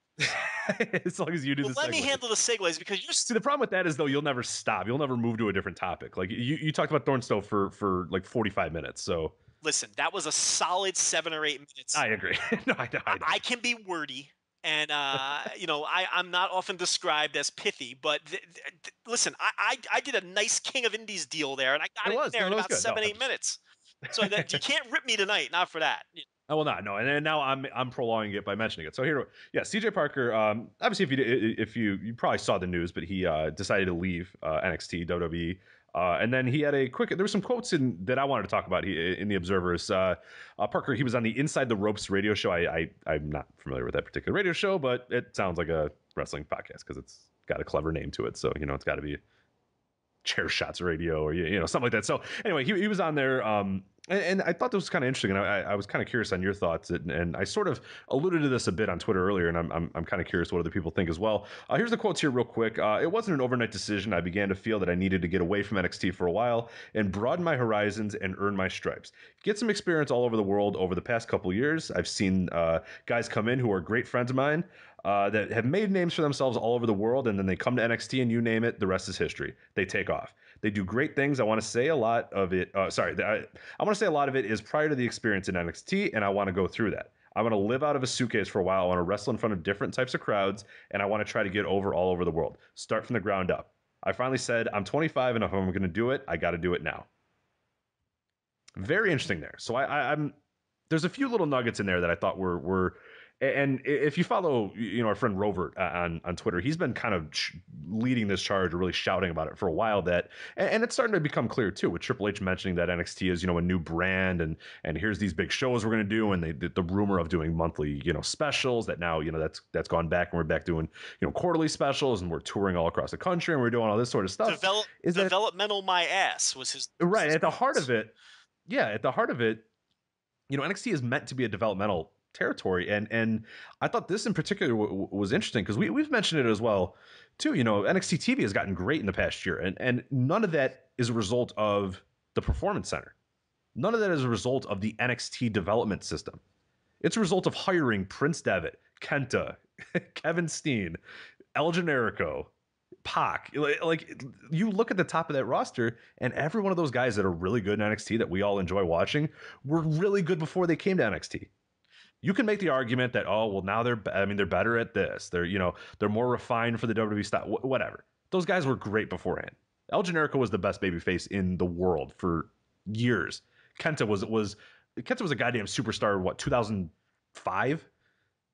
Yeah, in this country, on the indie level, absolutely. Right. I mean, like a big deal on Ring of Honor. Yeah, he was drawing. He was selling out Hammerstein Ballroom, and Right. What was that? 05, Ring 06? of Honor. Right. So yeah, all the way right up to 2009 against Nigel McGuinness. So you got that guy. You got a Pac who maybe not on the same level, but made a very big name for himself. On DGUSA and that sort of stuff, and all across the world. Dragon Gate Japan, he was in a tremendous run right before he signed. Kevin Steen, that speaks for itself. That was a guy who was a leader, top star in Ring of Honor for years. And we look at that, and we look at a guy like a CJ Parker, and I thought this was particularly interesting that he was so open about that, is saying, look, the way to get success is to leave NXT, go do something else overseas, make a name for yourself there, and then come back. to me, that's a huge. I mean, this quote in particular is a huge indictment of what NXT is supposed to be and what it really is in general, where a guy feels the need that if I want to get ahead, I need to go somewhere else. I can't, not somewhere else within the context of NXT. Not that and maybe we can talk about that in a little bit. He has to completely distance himself from that with the goal that he's going to come back. He's saying point blank, I want to come back, but I need to get better now. So I'm going to leave. Yeah, it's personally, I think it's a brilliant decision on his part, and I think he really showed some guts, and he's doing the right thing because he's absolutely right. He looked at the lay of the land and he looked at the landscape and he saw all the things that you just talked about. If you want to get ahead in NXT now, you got to have a name coming in because that's what it is. It's not a developmental territory anymore. It's its own little. It's its own territory with it's a subsidiary of WWE, which is its own. It's not being used for developmental purposes anymore. And he saw the lay of the land and he said, "Look, I got to go make a name for myself." And get this company to notice me all over again. Like that's like that's what he's saying. Yeah. And he's absolutely right. And he's like, look, he's looking around at who's getting pushed, and he's putting two and two together. What's the common denominator? They all toured the world and got and were great and were already world class and among the best wrestlers in the world when they got here. Right. And he took a look at himself and said, I'm not. Or he took a look at himself and said, I know I can go with those guys, but I don't have the reputation. So now I need the reputation to go along with it. So it's one of those two things. Either way, he knows he has to go outside the company to prove himself to the company, which is patently absurd. But they've kind of boxed themselves into that corner. And he had the guts to say, to kind of be the first one to say, I got to get out of here. You gave me a dead end gimmick. He's got a tired dead end gimmick from the previous era of NXT that we used to talk about all the time. It was wrestling is WWE. It was like the silly Chikara bullshit that is doomed to fail if you eventually make it to the main roster. And we've seen it happen time and time again. That gimmick was a complete dead end gimmick. And he knew it. And he saw the lay of the land, and he's pressing the restart button on himself. And like he said, at the age of 25, he's got plenty of time, but he couldn't have waited much longer. He couldn't have sat around for another 2 years, and then you're into your late 20s, and you're still doing TV jobs. Then you're stuck. So he's going out. And he's going to try to prove. We've heard that he's trying to get into New Japan. The guy obviously knows what's going on. He knows the landscape. So he's a guy who gets it, and he immediately he's got some bookings this weekend. Doing CCW. I got a lot of respect for this guy because that took a lot of guts, and I think he's very smart. He's obviously very smart, and he sees that the homegrown guys. And look, he was an indie guy before, not a big name indie guy, but he's not a street hire. He was an indie guy, but he did some local stuff around my area, around Chicago, AEW, that sort of stuff. Yeah, but he's not like one of these strictly off the street NXT people. He did a little bit. He's an in-betweener because he does have some indie experience, but he was by no means an indie name. Very quick. Yeah, it was a quick pickup. So, he sees the landscape. He sees what you need to do to succeed. And he's probably frustrated that because look, he was much more of a presence on television and even was getting a semblance of a push before all these guys showed up. He was on TV almost every week. And then all these guys showed up, and he not only, slipped into sort of an enhancement role, but then he just stopped being on TV, period. Mm-hmm. It's like the only time you saw the guy was when he put over Kevin Owens in Owens' debut. Was like he would come on the specials, and whoever was the big guy that was, he would get destroyed by him. Yeah. So, I mean, I think this showed a lot of guts, and he strikes me as a very intelligent guy who understands what's going on around him, and I give him a lot of credit. And hopefully they don't punish him for that. And if he does improve and make a name for himself and do some interesting things while he's away, maybe I'm hoping that they do give him another chance because now I'm rooting for the guy. And we kind of turned the corner on him as a worker slowly but surely when he sort of slipped into that. I thought the enhancement role was perfect for him because it really showed his strengths as a worker. And I really didn't like him at all when he was, with my initial exposure to him. But as he started doing jobs, I was like, this guy's got something as a jobber. This guy has that Heath Slater kind of quality to him where he makes everybody he works with look like $1,000,000. And there's nothing wrong with that role on the main roster. I mean, we've talked about it a million times. That's a very valuable role, but that's not a role that young wrestlers aspire to. Not a 25-year-old. Yeah, No. he So you don't want that role. Look, you'll take at the end of the day when you look back on your career, if you spent 12 years in WWE and made a lot of money and are living a comfortable life, and that was your slot, you'll take it. But when you're 25 years old, you're dreaming of main event in WrestleMania. And he clearly understands and was smart enough and savvy enough to understand that he was clearly not on that path. Right. He was on the quick path to being future endeavored anyway, at the rate he was going. And, they're only going to sign. It's like we've been talking about. Like, Samoa Joe's coming. Uhaa Nation is coming. Yeah. ACH. The Briscoes are coming. Adam Cole is probably coming. So and he's not. He obviously realizes that, and it's only going to get harder for these homegrowns and for these in betweeners who kind of it's Tyler Breeze, again, kind of an in-betweener. He was trained by Lance Storm, and he spent a lot of time on the Canadian indie scene, but he was not signed because he was an indie name. He was signed, for other reasons, for his look or whatever it was. But I'll tell you what, the reason that the reason that he maybe has been able to break through where some of these other guys hasn't is because of the solid training he had before he got there, and because he cut his teeth on that Canadian indie scene, even though even though it might have been in front of 20 people a night.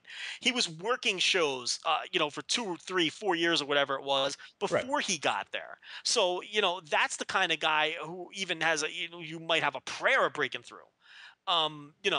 Sasha Banks is another one. Same kind of situation. She came from the indie scene.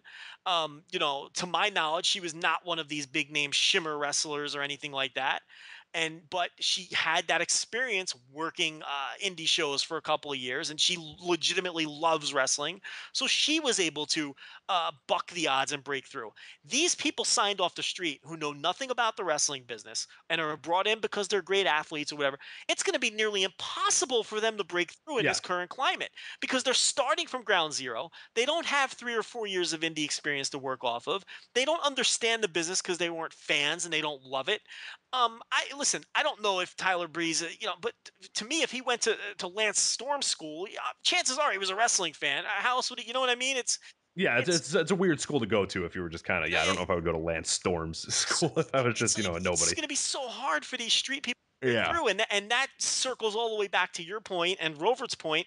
It's not developmental anymore. It's not a developmental show. Which and to be fair, I'm not necessarily complaining about that because it's a very good product. NXT is a great. You got to separate the entertainment from the business. From an entertainment perspective, we love NXT.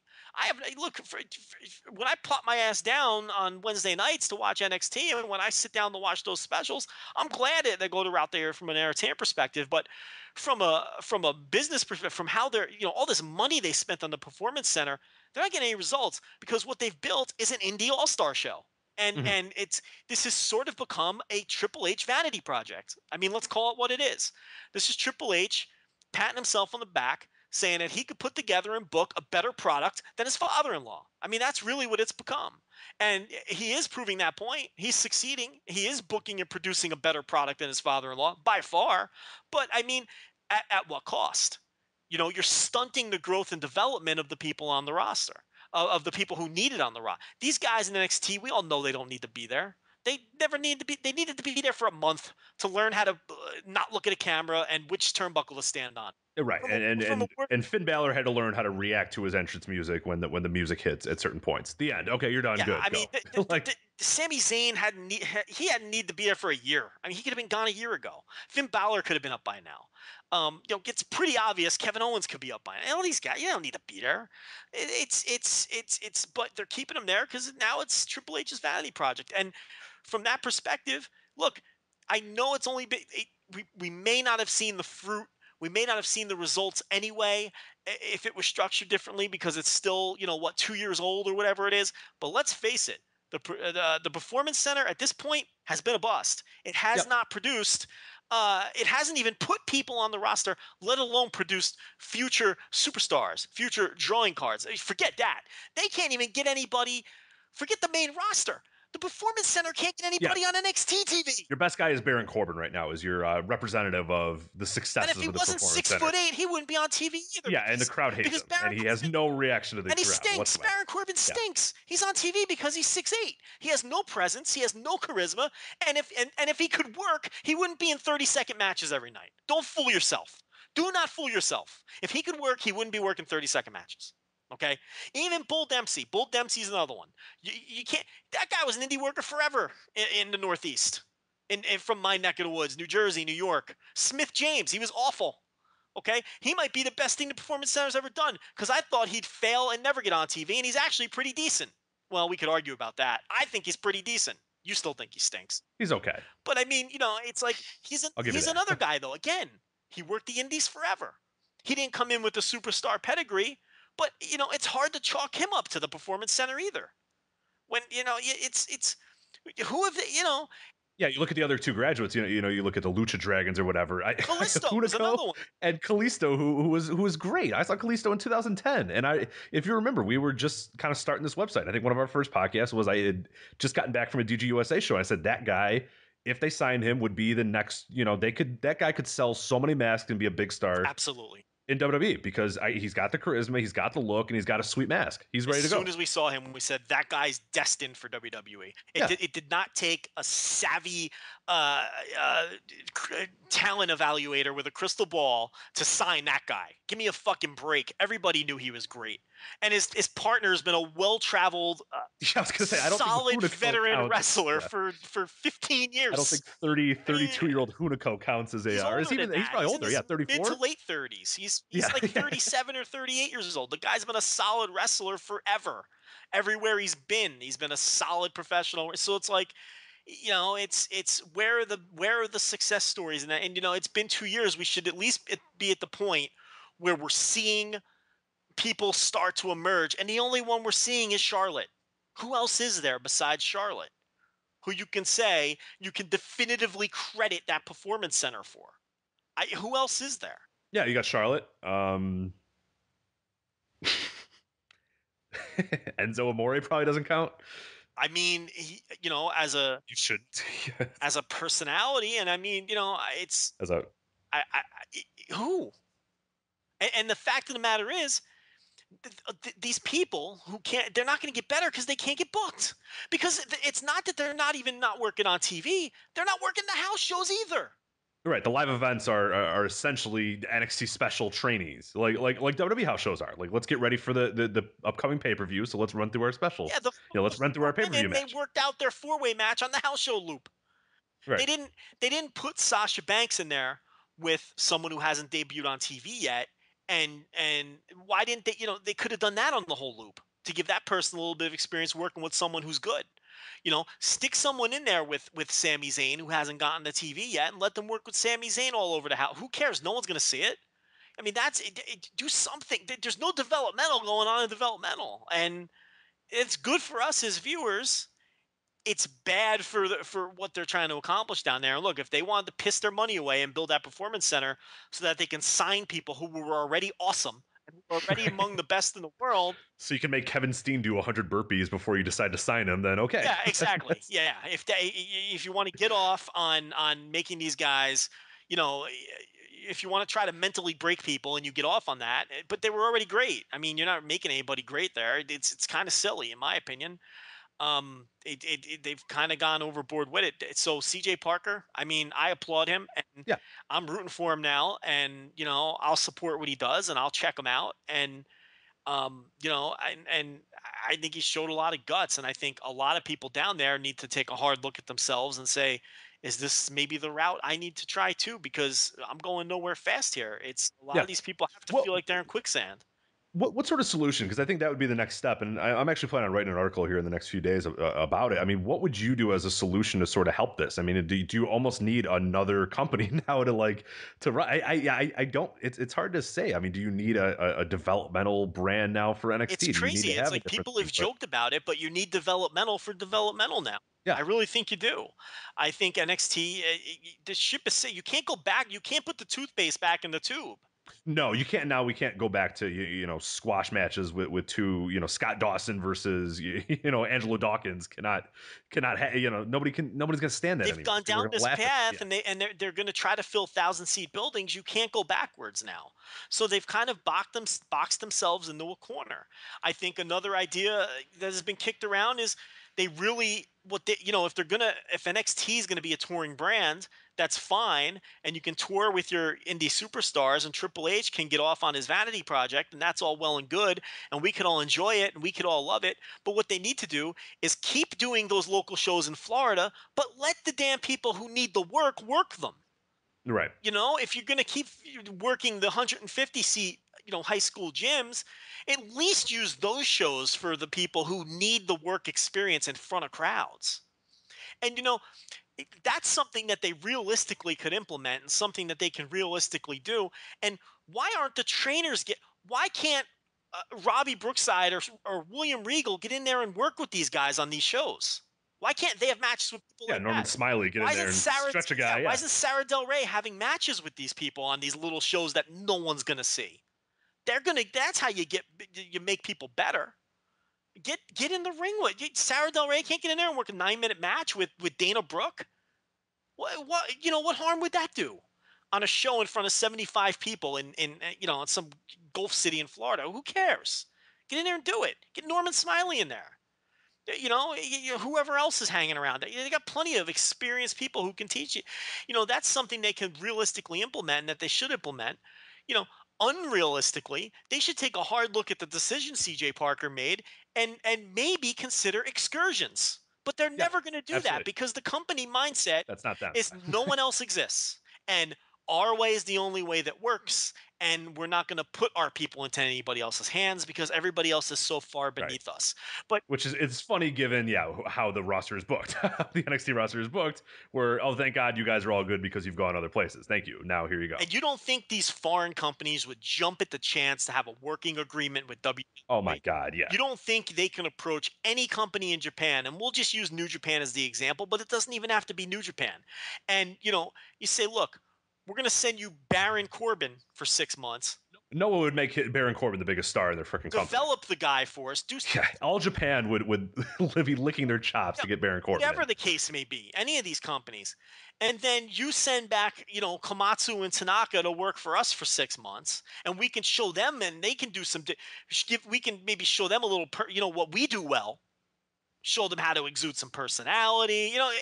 You work off of each. That's the point of learning. They're called learning excursions for a reason. New Japan sent one. I mean, you don't even need to go overseas. I don't think it's a big deal to say, hey, AEW, or hey, Inspire, here's this guy. Can we, we'll grab one of your guys for a bit. Or I mean, I don't think there's anything wrong with that either. And guess what? You don't have to pay them. Right. Hey, listen, AEW, you guys run once a month. We want you to book CJ Parker on your next 8 shows. Same thing with you, Dreamwave. Same thing with you, whoever else. And he's free of charge. Just let him work. We're paying him. Just let him work. And go visit his family too, because he's from this area. Yeah, that's what I mean. It's like, think outside the box. It's because what they're doing now. These people aren't getting any experience, and they're not getting any better. And it's going to be impossible for them to do so. Just go into that. There's you can go to that gym, and you can roll around in the ring for 8 hours a day, and you can watch your tapes, and you can do your weight training, and you can do your cardio, and all that stuff's well and good, but they got to get in front of crowds, and they got to work in front of crowds. Yep. And they have to bomb, and they have to do well, and they have to try different scenarios, and they have to go out there and learn, like all of these people who are ahead of them in the pecking order already did, and what CJ Parker is smart enough to go do. Yep. Yeah, so I really want to talk because I don't think enough people it was kind of haphazardly and everyone's kind of haha CJ Parker, whatever. I don't think enough people were really looking at a lot of the motivations and what he did. And I want to bring light to that, and I hope on this people kind of think about it. And like I said, I'm going to write an article. I'm planning on writing an article too, not a real long one, but just because I think it's a big deal. I don't think people are making enough. Rich, I think this is the first guy to really. You're dead on. I think it's embarrassing for the company, honestly. Yeah, and some people have been confused on Twitter and saying, "Oh, what are you saying? Why are you criticizing CJ for?" I'm not criticizing him at all. I think he made the right choice, and people, oh, you don't think NXT is a great development? I don't think it is. It's really not. I mean, this is a clear indictment. A 25-year-old guy who has said the way that I get back and get over in this company is to leave developmental and then get noticed doing something else and then come back and then I'm fine. Like that to me is not good. 25 years old, and you have to come to that realization that look.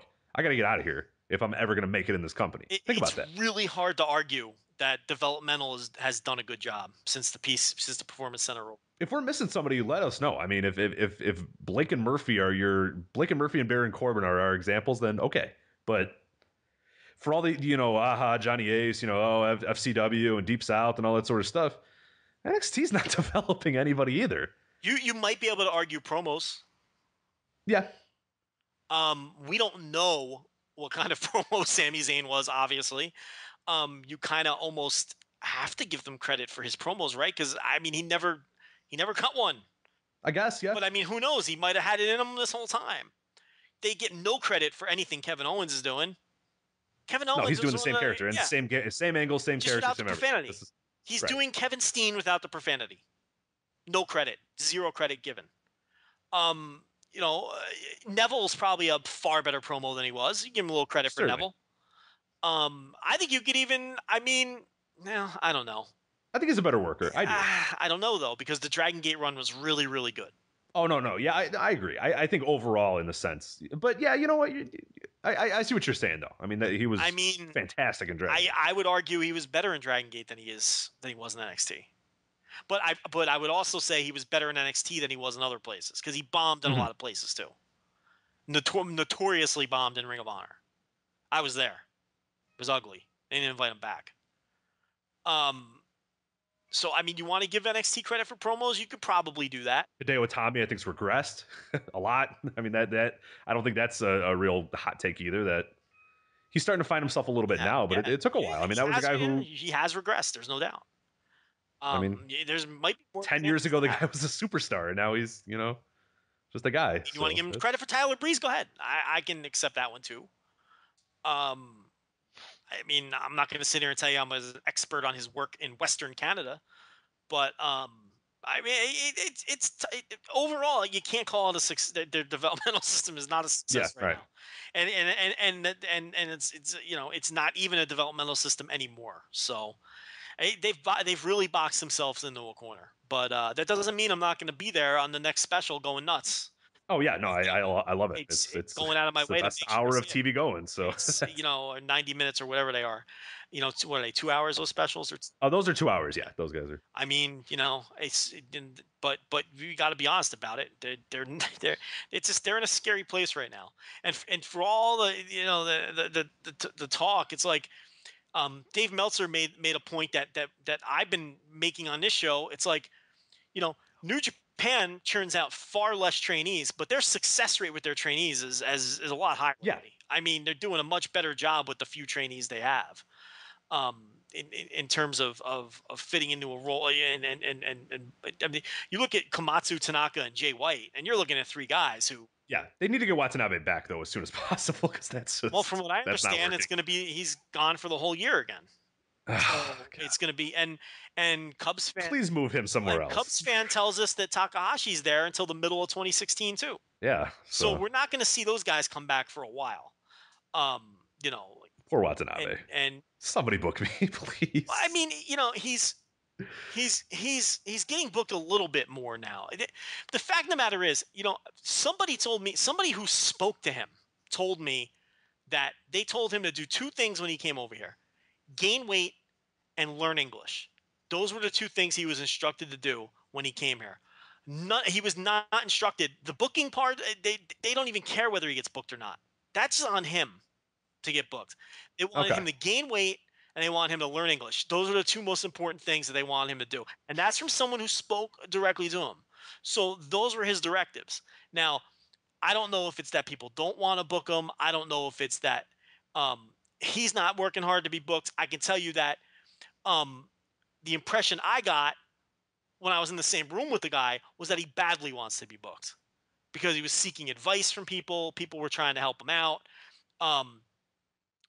Chris Hero was giving him phone numbers right in front of me. I mean, I saw it with my own eyes. Call this guy.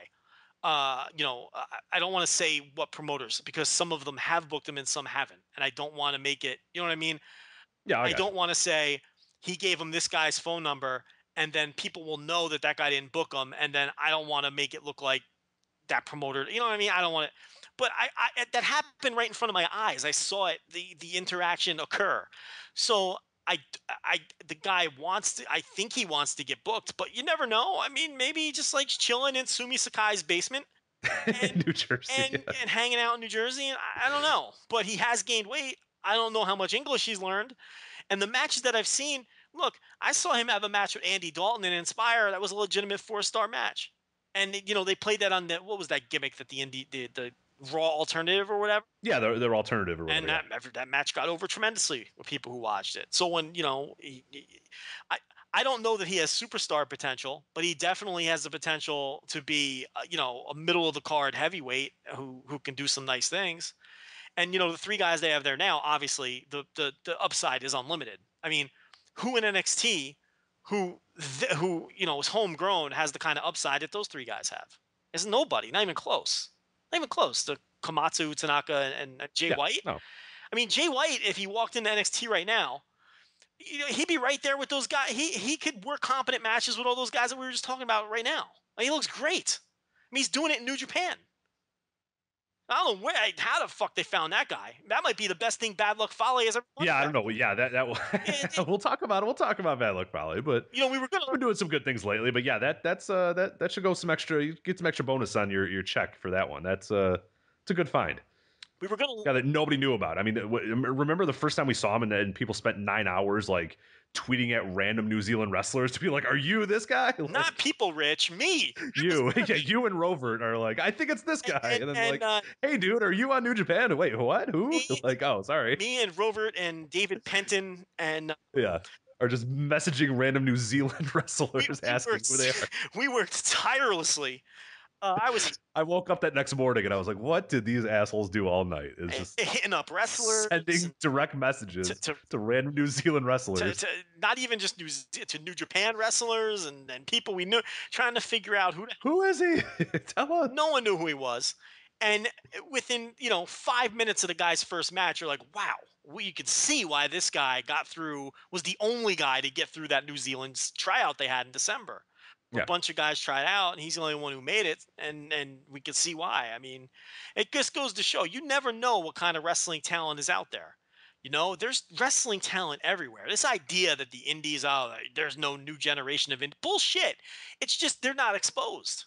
There's great indie wrestlers everywhere. Every city, every territory, every state, has a guy who kills it, but no one sees him. They're out there. There's Jay Whites all over the place. It's just a matter of, someone's got to get eyeballs on them. So we were going to lead this show off with Invasion Attack. Yeah, but I think that was a good time. And we've been doing an hour and a half of just rambling radio, and we haven't even touched on Invasion Attack. We really need to get to Invasion Attack. Let's do it. Because we're burying the lead, so to speak. Because this is the top story of the week, and we did an hour and a half before we got to it. About TJ Parker, which there's going to be a lot of people, a lot of the New Japan fans that listen are going to probably be a little upset that it took this long. But hey, you know what? Too bad. You come here for the whole buffet, right? Timestamps. You know what you get. Yeah, wait for the Gagny timestamps if you want. But yeah, Invasion Attack. We'll get into it right now, kind of break down each match. You had a review on the website. Obviously, you had some issues with New Japan World, but otherwise I watched the VOD. The VOD's fine. Everything's good on that respect. This is the first, I think the first publicized real New Japan issues, and they said it was an outside hacker that did it. So it's one of those ones where, if it happens all the time, you can kind of roll your eyes. But I think it's a legit issue because they were real upfront about, hey, we're really sorry, that we There was notices all over the website the immediate after. So for people that are kind of on the fence and, oh no, is this going to happen every time? I would safely assume it will not happen the This next is time. the very first issue, and actually, as it was going on, they were helping people and saying, "Do not hit refresh. If you hit refresh, you're dead." That's why I got booted out, because I hit refresh, and I had problems with my stream, and then we had no one else who could review the show, because I had committed to it. So pretty much everyone else was either went to bed or wasn't. So then I found myself a nice little. I might have found an illegal stream. I might have done that after. Yeah, you pay for New Japan World. It's after okay. mine crashed. I might have found another way to watch, but then that person refreshed that illegal stream. No. So then I was like, shit, I have to watch tomorrow now. So the next morning, New Japan World had the video on demand, didn't give anybody any problems. And in fact, a lot of people who didn't hit refresh were able to watch the entire show start to finish. I had friends who I texted and said, "Did the feed is before we knew what was going on?" I said, "What's going on?" And they were like, "No, I'm just watching the show." And I was like, "Well, don't hit refresh, because that's the message I'm getting now." On my screen says, in broken English, that don't hit refresh or you can't watch the show. So it did work for the people who never hit refresh. If you're impatient like me and you see a buffering wheel and you hit refresh, you were kicked out of the show. But finished it up the next day, and to me, this was a very good show. Enjoyed it a lot. I now see the tweet with Louis. Yep, there he is. Yeah, and the Stardust corresponding tweet. I am going to vote now that I see the emojis. My vote is good sport. Okay. Yep, that's where I I'm think at. he's being a good sport. Are any of our whack job, insane, uncouth followers giving him a hard time? I hope not. No. Everyone's been being respectful to him, so we're good. All right. Once again, I'm bashing the listeners.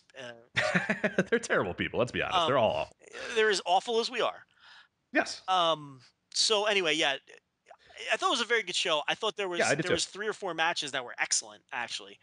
And a lot of over delivering on this show in a lot of ways, and we'll get into that in a little bit. But yeah, one major match over delivered, turning it from what I thought was a really good card to a really, really, really good card, which I enjoyed it a lot. Well, let's not waste any time. I want to get right to the main event, because yeah, we'll go to the back. We'll break down the Yuji Nagata Captain New Japan 10-man tags. But yeah, let's go to the main event. You know what happens a lot of times, and I was when we did our WrestleMania weekend preview show, I was very disappointed with that show.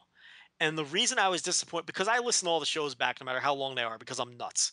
As soon as you upload them, I go back and listen to all 4 hours of the show. You're insane. I go back, I listen, I take notes, and obviously none of them work because it never improves.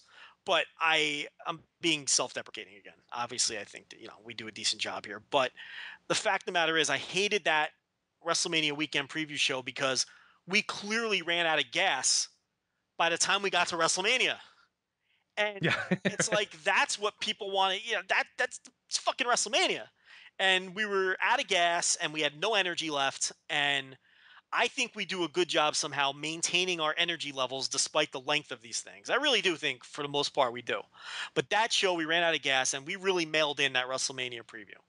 And, agreed. And, I think we have to stop doing what we just did and burying the lead all the time. We need to just talk about this. Is what people want to hear about. No one wants to hear about the 10-man tag that opened the show. They want to hear about AJ Styles and Kota Ibushi and the tremendous angle that capped off the match. Now, I was higher on the match than you were.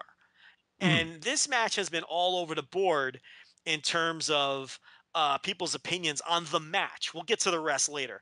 But in terms of the match, bell to bell, I had 4 1/4. I think you had 3 3/4 or 3 1/2 or somewhere. Yeah, I had 3 3/4. 3 3/4. We crowdsourced. We had a lot of people that had about. It really topped off around where I was, about 4 1/4. Most people fell around 3 3/4, 4, your range for the most part. Basically, that's all the same anyway. We're only half a star apart. Dave Meltzer had it 4 3/4. This is a classic Dave Meltzer overrating, in my opinion. But that's not to say, look, I had it 4 1/4. I thought it was a great match. I didn't think it was a match of the year caliber match. I didn't think it was one of the 5 best matches I've seen this year, like Dave did. But, he's entitled to his opinion. And I think people just get too wrapped up in his ratings sometimes. And we're all guilty of it. And he's just one man, and he has his own taste as everybody else does. And in reality, I'm only a half a star off from him. So, who am I to bash him? I had 4.25.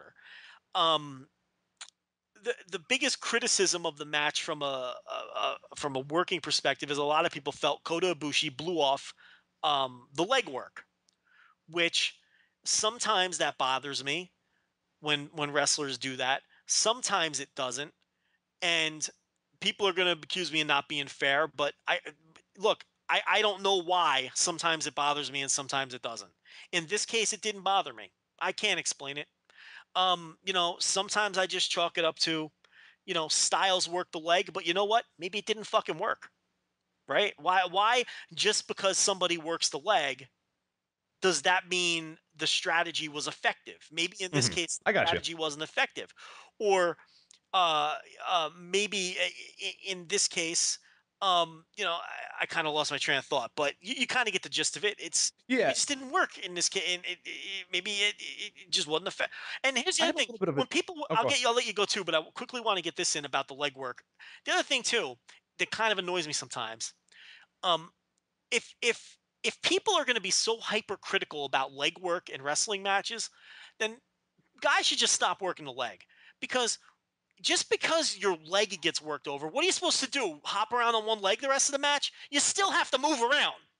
I think people got to relax sometimes with, the quote unquote lack of selling of leg work. I mean, a wrestler, you still have to run occasionally, even if you had your leg worked over.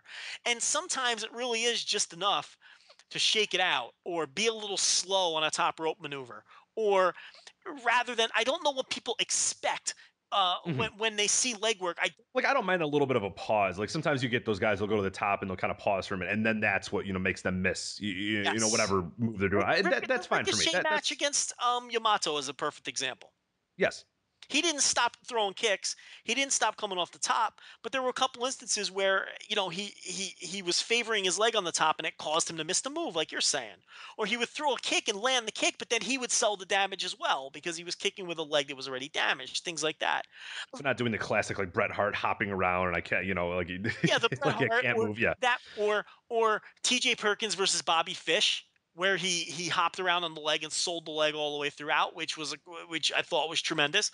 But you're not always going to get that, and I don't think you always have to get that just because somebody worked the leg. Now, I can totally see why Ibushi not selling the leg bothered people in this match. It just didn't bother me. And I don't know if it was that did it for me. For me, there's just I had a lot of trouble just getting into the big portions of them. I mean, the finish was fantastic. We'll get into that in a little bit. Yeah, as far as like the middle of the match, it just nothing really hooked me. I don't know what it was. I don't know if it was just kind of the back and forth that they were doing, but it was just nothing. Which is weird because Ibushi, all year I've just loved every minute of just about every big match he's been in. This I didn't feel it, and I don't know if it was just because he was sort of working from the bottom and it was just AJ doing the only offense, and I mean Ibushi had his little bit, but it wasn't this. I liked a lot of what Ibushi's done this year is do a lot of the really, really back and forth stuff, like being a big part of that. Like the Naito match is a good example of that. The Harashima one in DDT or whatever, where he's blow for blow with a guy. I didn't feel like he was that at all here. I thought he was very much, the second to AJ Styles. And if that's the story that they're trying to get over, and that's fine. I agree from a story standpoint, that's fine. But as a pure match standpoint, that's what kind of made it less than, a match of the year contender. It just didn't flow well for you. Yeah, and which is fine. I mean, I think the story that they were trying to get over is fine, and it works for that. I thought of that as this is a good little sort of preview of what's to come in a future Kota Ibushi AJ Styles match, but it wasn't the definitive AJ Styles Kota Ibushi match, if that makes sense. Yeah, no, I clearly think they left some things on the table, and I think the pattern now in these AJ Styles matches is he works towards the calf cutter or the calf slicer, whatever he calls it, and the Styles Clash is sort of that death knoll that he keeps in his holster that he could hit at any moment. And that's kind of the death blow that you're constantly trying to avoid and fight out of, which I really loved about the match was Kota Ibushi constantly fighting out of the Styles Clash. Yeah, and Styles has been doing such a good job of that this year. He's finally harnessed how powerful, and we mentioned it. It unfortunately probably took a few guys getting broken necks and whatever, but he's gotten to the point now where even him hinting towards putting on this crowd screaming, and the other guy can. I mean, it's such an over move right now. It's crazy. What's great about about it is he doesn't build towards he doesn't build the matches around the Styles Clash. He builds them around the calf slicer, and the Styles Clash is just that deadly move that can come out of nowhere. He will throw it in the beginning, though. I like that a little bit, where he tries to kind of do it right away, and if it doesn't work right away, okay, fine, then that's over, and I'll worry about that later. But he always tries that first 5 minutes or so. It's like, can I do it? No, Yeah, okay, because he always catches guys in that. Like in this match, he must have caught Ibushi in it 3 times before he finally hit it at the end, and each time Ibushi fought his way out of it, which were great little spots in the match. The other thing is Ibushi wrestled this match with the broken hand or whatever it was too, which you have to look. I'm a big believer in, if you're going to get, and I believe in the same thing in sports. If you're going to go on the field, you can't use it as an excuse. You're going to play, you're going to play. And he played with the broken hand, and he performed well. But it was obvious that it did change a few things. When you look at the strike, I mean, you look at a lot of what Ibushi has done this year, and it's been the awesome, strike combos or whatever. And he wasn't able to do it nearly as much as he did against Hiroshima, against Nakamura, all those guys. He wasn't able to do that. What I did love, aside from the spots where he had to fight out of the Styles Clash, I love that he teased that finish from the Hiroshima match, where he, giving that belly to back suplex from the middle portion of the ropes. I like that they went to that tease and they recognized the fact that that was a big spot from the Hiroshima match. Who you're calling Hiroshima, now I'm doubting myself. What's the guy's name? I don't know what it is. Yeah, I don't know. This is another name that one of us is botching. It's either Hiroshima or Hiroshima. Yeah. We're awful with these names. So yeah, there was just a lot that I liked about it. And I'll tell you, what really put the match over the top for me, the finish was brilliant. I mean, the finish was just straight up brilliant. This is, one of the best finishes you're going to see all year. This sort of was the opposite of the Lesnar Reigns match, where I thought the finish sort of took the match down a notch and hurt it for me. This was a match where the finish propelled the match to another level for me, because, Kota Ibushi going to the top for the Stardust Press, which presumably would have ended the match and won him the title. Kenny Omega hops on the apron, but he doesn't go after Ibushi. He just gives him a look where he's unsure of himself. He doesn't know what to do here. He's torn. And Ibushi looks at him, and a lot of people are throwing roses at Omega, and believe me, Omega was awesome in this entire. Omega couldn't have been any better in this scenario. I'll talk about him in a little bit. Yeah, I have a lot. He couldn't have been any better. But what people are overlooking is Ibushi. He kind of looked at Omega and give the New Japan camera work a lot of credit too, and whoever the director was, because he caught the essence of this perfectly. Ibushi looks over, and then he kind of just shook his head, like, fuck you. I'm not waiting for you anymore. I have a match to win here. He goes for the Stardust Press, and he gets caught in midair in the Styles Clash position. Rich, I don't think people are appreciating how difficult that was to pull off. It's not easy. Yeah, there's a lot of momentum going opposite direction when you're doing that. Yeah, that's not easy. Different directions. And here's the other key: the camera gave you no hint that Styles was on his feet until they switched. You always talk about what a great job New Japan does. They do a fantastic from a person who really looks at production, and you mentioned it too about being able to catch Omega's face, being able to catch Ibushi's face, being able to catch that you didn't know. I mean, they're so good at that. Yeah, and it's and you see him, leap off for the Stars Press, and then they cut to Styles, who catches him in midair. They could have, Rich, if they would have blown that spot, could you imagine how bad this match would have come off? Oh, He didn't catch him in midair. Yeah, if he falls down and falls on his neck. Because then what do they do? Yeah. You can't redo the spot, because you can't redo the dynamic of Omega and Ibushi. They've got to go to a completely different finish. Basically, Styles is just going to have to pick him up by the hair and pick him up and just do another Styles Clash. And yeah, right. Totally blows the finish. Yeah. An amazing finish. This is one of the best finishes I've ever seen for a match, when you consider all the layered storytelling that was going on and the complexity of the move that finished the match. So he gives them the Styles Clash. Styles and Tama Tonga, they're celebrating in the Bullet Club, and they're going nuts, and everyone's upset because Styles clearly stole the victory.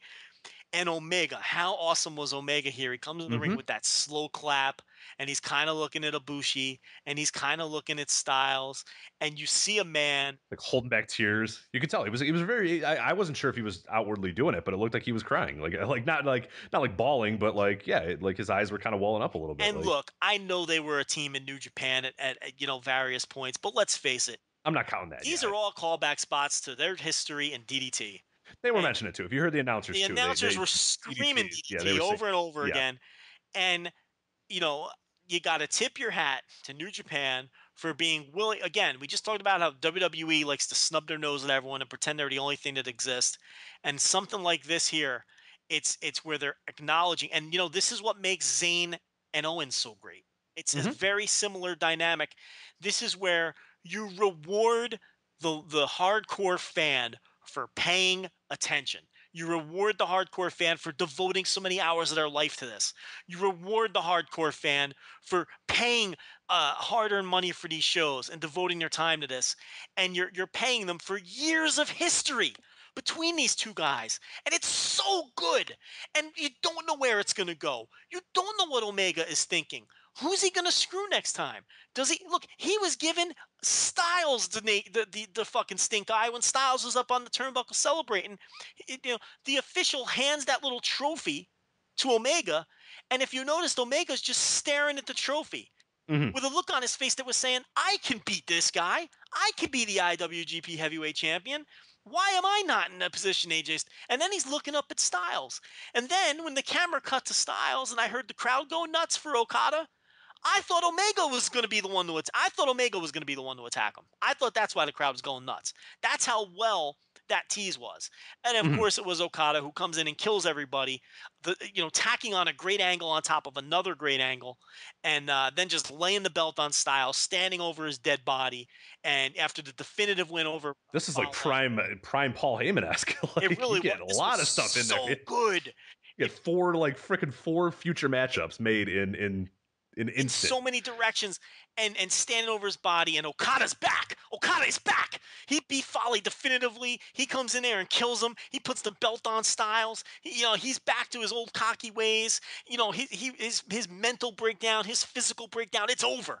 He put that in the rear view, and now he's back, and he wants his motherfucking title, and he's not going to be cocky this time the way he was against Tanahashi. He wants to earn it, and I can't wait for that match, and I hope it sells out that building in Osaka and blows the fucking roof off, because it deserves it. Because it deserves it. Because what this company's doing is so great right now, they deserve to sell that building out. And I don't know what's going to happen with Omega and Ibushi, but it's going to be great no matter what it is. I suspect that he's going to turn on the Bullet Club at some point, but if he swerves and he doesn't, that would be great too. All I know is there's a million different directions right now, and if you were a wrestling fan and you watched that match, no matter what you thought of the match bell to bell, and you watched that post-match stuff, and that didn't get your blood running, and that didn't get you excited to be a pro wrestling fan, and that didn't get you excited, and you couldn't sleep that night after you watched that, and if you weren't all pumped up to watch more wrestling after you saw those two angles, then I don't know what to say anymore, because that was brilliant professional wrestling booking, brilliant booking,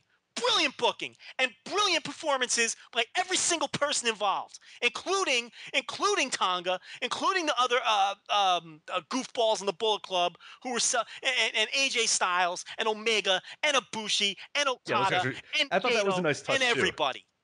The Bullet Club guys too. I thought that was a nice touch because everybody but Omega, they were extra excited about it, like more than they would normally be. Like Tama Tonga's screaming and like jumping up and down, and so just because it was such a good contrast to Kenny Omega, where if they were just kind of in the ring and doing like a head nod or whatever, it wouldn't have been as subtle. Kenny Omega's thing wouldn't have worked quite as well. But to have Tama Tonga be the happiest person in the world because AJ Styles won was so perfect. But yeah, no, I thought in general, and we're kind of bouncing around a little bit here, but I thought Kenny Omega in a lot of ways, Invasion Attack was his breakout in exactly what we have sort of been waiting for, what we knew he was capable of, because he goes and has a great match with Dorada, calls out Alex Shelley. Now we already have another great match for him built up. We know that he can go because the Dorada match was great and it really, really good. And we know him and Shelley is going to be good. And then he puts himself into this. He's so good at doing his character work or whatever. This was like exactly like in one night, in 2 hours, basically, we finally were like, okay, Kenny Omega's a real player. And now he's a guy that he's been the talk. I mean, we've been talking about him a lot, in terms of people on message boards, on Twitter, all that sort of stuff. He's he's one of the big talking points. And if you would have told me that 3 weeks ago, that after Invasion Attack, the guy would be talking about the most is Kenny Omega, I'd call you a nutcase. I think you're insane. He didn't come to this company to be a junior. Right. And that was very evident too, that this was like, okay, look, he knows what he's worth. New Japan knows what he's worth, and everybody's getting on board now, and it's very, very cool to see. Don't forget, people. Don't forget. Kenny Omega and Kota Ibushi had a singles match that outdrew any non-Tokyo Dome match and any G1 match that anybody in New Japan has ever in this era New Japan has drawn. They know Right. They put 11,000 in Budokan. they know what they were getting in Kenny Omega. They weren't getting a mid-card junior. He didn't come here to be a junior. They didn't bring him in here to be a junior. They didn't bring Kenny Omega in here to be just another guy. I said this when they signed him. You said this when they signed him. He had those very shaky matches. He overdid it with the character work. We were the first ones to admit it. I told people to be patient though, because if he toned down the act, it would all work out. And it appears that he has toned down the act. There was none of the nonsense against Dorada. None of that. They just wrestled a great match, like we knew they would be capable of doing. And let me tell you something. You said it on Twitter. Say it here. I don't even think it's controversial. I really don't. And I don't think smart people think it's controversial either. Kenny Omega is going to be a huge star with New Japan. A huge heavyweight star in the mix. In the mix. Here's another name. And again, this stupid, weird, unfair, crazy, lack of basis narrative, which I don't understand. That this company desperately needs new. This company is loaded with potential stars. This company just elevated 2 new stars. This company has 5 legitimate drawing stars. No other company can say that. And I'm not going to do that right all again. And here's another option that they have that they can flip the switch on anytime. And this is a switch that they're going to flip. Yeah. We don't know if they're going to flip that Shibata switch. We don't know if they're going to flip that Hanma switch. We don't know. This switch is getting flipped. And this is the start of it. This guy didn't come here to be a junior. They didn't bring him in here to be a junior. This guy, they brought him in here to be a star. He came here to be a star. He's another guy where he basically conceded it was now or never with his career. And, he wasn't never going to go back to WWE. It left a bad taste in his mouth. This is it for him. He likes Japan. He likes living there half the time. He went to New Japan for a reason. He could have stayed in DDT. He was office in DDT. He was a top star in DDT. He's making probably very decent money in DDT. Very livable. But to make the big money in Japan, he knew where he had to go. He's there. He went there to be a top star. He didn't go there to be a junior fucking around doing chainsaws to Ryuichi Taguchi's head. That's not why he went there. Okay? That's how they got him in the door. But this guy, from day one, they had plans and intents on making him a top guy. And that's why he came there. And he's going to be a top guy. Mark my words. Kenny Omega is going to be a top guy, and he's going to draw money in New Japan. And a lot of people aren't going to want to hear that. They don't like Omega. But the fact of the matter is, and they don't like the way his run started, but that's clearly where this is going. And we told you how when he signed. This guy's going to be a legitimate top star in that company. And you're absolutely right. We're going to look back at this show as the jump point to that. Yeah. He's supremely talented. He can go bell to bell. When he's at the top of his game, he's top 10 in the world. I top 10 in the world when he's on top of his game and he's not being a goofball. He's top 10 in the world. I've seen it. Go back and watch the tapes. Go back and watch the KO and D title matches he's had over the years with Ibushi, the Generico, whoever it is. Go back and watch the All Japan Junior title run that he had. And those string of matches that he had in 2011. And you tell me that this guy's a not top 10 worker in the world. And he's a proven draw. And New Japan's not stupid. Another thing I'm tired of hearing about. Oh, well, New Japan will never push these guys because they're not New Japan guys. Bullshit. Did you listen to the commentary on this show that Rich was just talking about? DDT this, DDT that, DDT this. Yeah. They don't care. These guys are New Japan wrestlers. AJ Styles, WWE, WWE, or TNA. Doesn't matter. These are New Japan wrestlers now. This isn't the old school. This isn't Antonio Inoki running things. This isn't the 1970s. Right, yeah. Giant Baba is restricting these guys from leaving. And I'm not even, right. It's like you can't say that anymore. If Kota Ibushi proves to be the biggest draw in the company, and I think at some point he'll be pushed as the top star. What is it? You think that they care? Everyone, he doesn't work the house shows. The Invasion Attack Tour, Kota Ibushi worked 3 shows on that tour. He worked the 5,000 seat building. He worked the Korakuen Hall show, and he worked the pay-per-view. He sold out the Corkin Hall show and the pay-per-view, and they drew 5,100 fans in the 5,000 plus seat building, and he main evented all 3 shows. Do you think they give a flying fuck that he skipped the spot Right. shows to the villages that drew 700 fans in the basketball gyms? Do you think in the high school gyms with the basketball? That we probably didn't even record anyway. Do you think they give a flying fuck that he skipped those shows to work DDT shows? No, they don't. They had him for the 3 most important shows of the tour, and that's all that matters. And if you go back, go read our yearbook, which you can get. Can you still get it for free? Absolutely. You get it for free. You can go buy it on Amazon. Go get our yearbook and read the passage that I wrote for Kota Ibushi. And I think you'll be surprised for the guy who supposedly is a part-timer. He worked, and despite missing a month and a half for a concussion, Right, a major concussion. he worked more New Japan matches than half the guys that you think are regulars. He worked more New Japan matches than half the guys on the roster anyway, despite the fact that everyone still calls him a DDT wrestler. And he is a DDT wrestler. He's their champion. He wrestles for both companies. And when you combine the matches that he worked for both companies last year, it's about the same amount of matches that Tanahashi, Nakamura, and Okada worked for New Japan. So he's not running himself thin. He's just working in 2 different rings. He's splitting his time. That's all. And if he can draw in both companies and be a top star in both companies, Right. more power to him. And neither of the companies are going to start doing. I think that's the important thing that people have to realize too, is that DDT doesn't care that a top New Japan star is at the top of their company, and I don't think New Japan cares that a top DDT guy is on top of their company. It helps each other. Yeah, why would you ever want to not do that? I mean, that's why we're so used to the American style where it's, oh, no. Well, the You think argument is DDT gives a fuck? that's the Like, thing. The argument is that the old school Japanese mentality. well, shut up. Yeah, well, it's not that anymore. So It's stop. 2015. Right. He didn't come out of the New Japan dojo, but if he's I don't think- going to make yeah. the most money, I'm telling you, they're going to push him. This Kadani is not old school. I think he's proven that. This guy has a giant set of balls, and there's been times where they've fallen on their face. The Yokohama Arena shows a good example. A half-filled Seibu Dome for the G1 final. They fall on their face. This guy's aggressive. He does things different. He brought Shibata and Sakuraba back when nobody else wanted them back. This guy does this. Kadani plays under a different set of rules. Don't think for 1 second they're not going to push these guys because they ain't come out of their dojo. That's insane. This isn't 1994. We need to stop saying that because it's already. I mean, I don't even know why that's even an argument anymore. Because AJ Styles was the. That's what I mean. Like, I mean, we're almost a year and a half now into the AJ Styles thing. I think it's time to stop worrying about that. Well, devil's advocate, they'll say, well, he's a Gaijin, that's different. You could push a Gaijin, but it's still I don't see this as being, because look at it this way. If they've gotten as far as they've gotten with the other 3, I fail to believe that if they think these other 2 guys can get them to another level, that they're going to stunt that and hurt their own business because they didn't come out of their dojo. I just don't think that mentality is the case. I don't think that's going to be true anymore. And I think that this show was a clear test to see if Ibushi can draw, and he did. Right. And he did. And I think if they would have opened up all the sumo seating, they would have sold all 11,000 seats. I really believe that, because they sold this show out 11 days ahead of time. I'm positive 1,500 people would have walked up in those 11 days. Mm. They would have sold 1,500 tickets in 11 days. They would have. Ibushi's a huge superstar. That's all there is to it.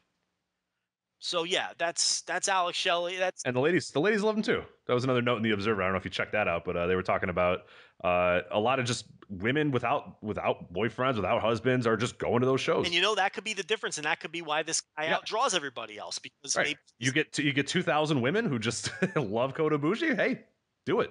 Yeah. So I mean, but I'll tell you, Rich, that main event had me.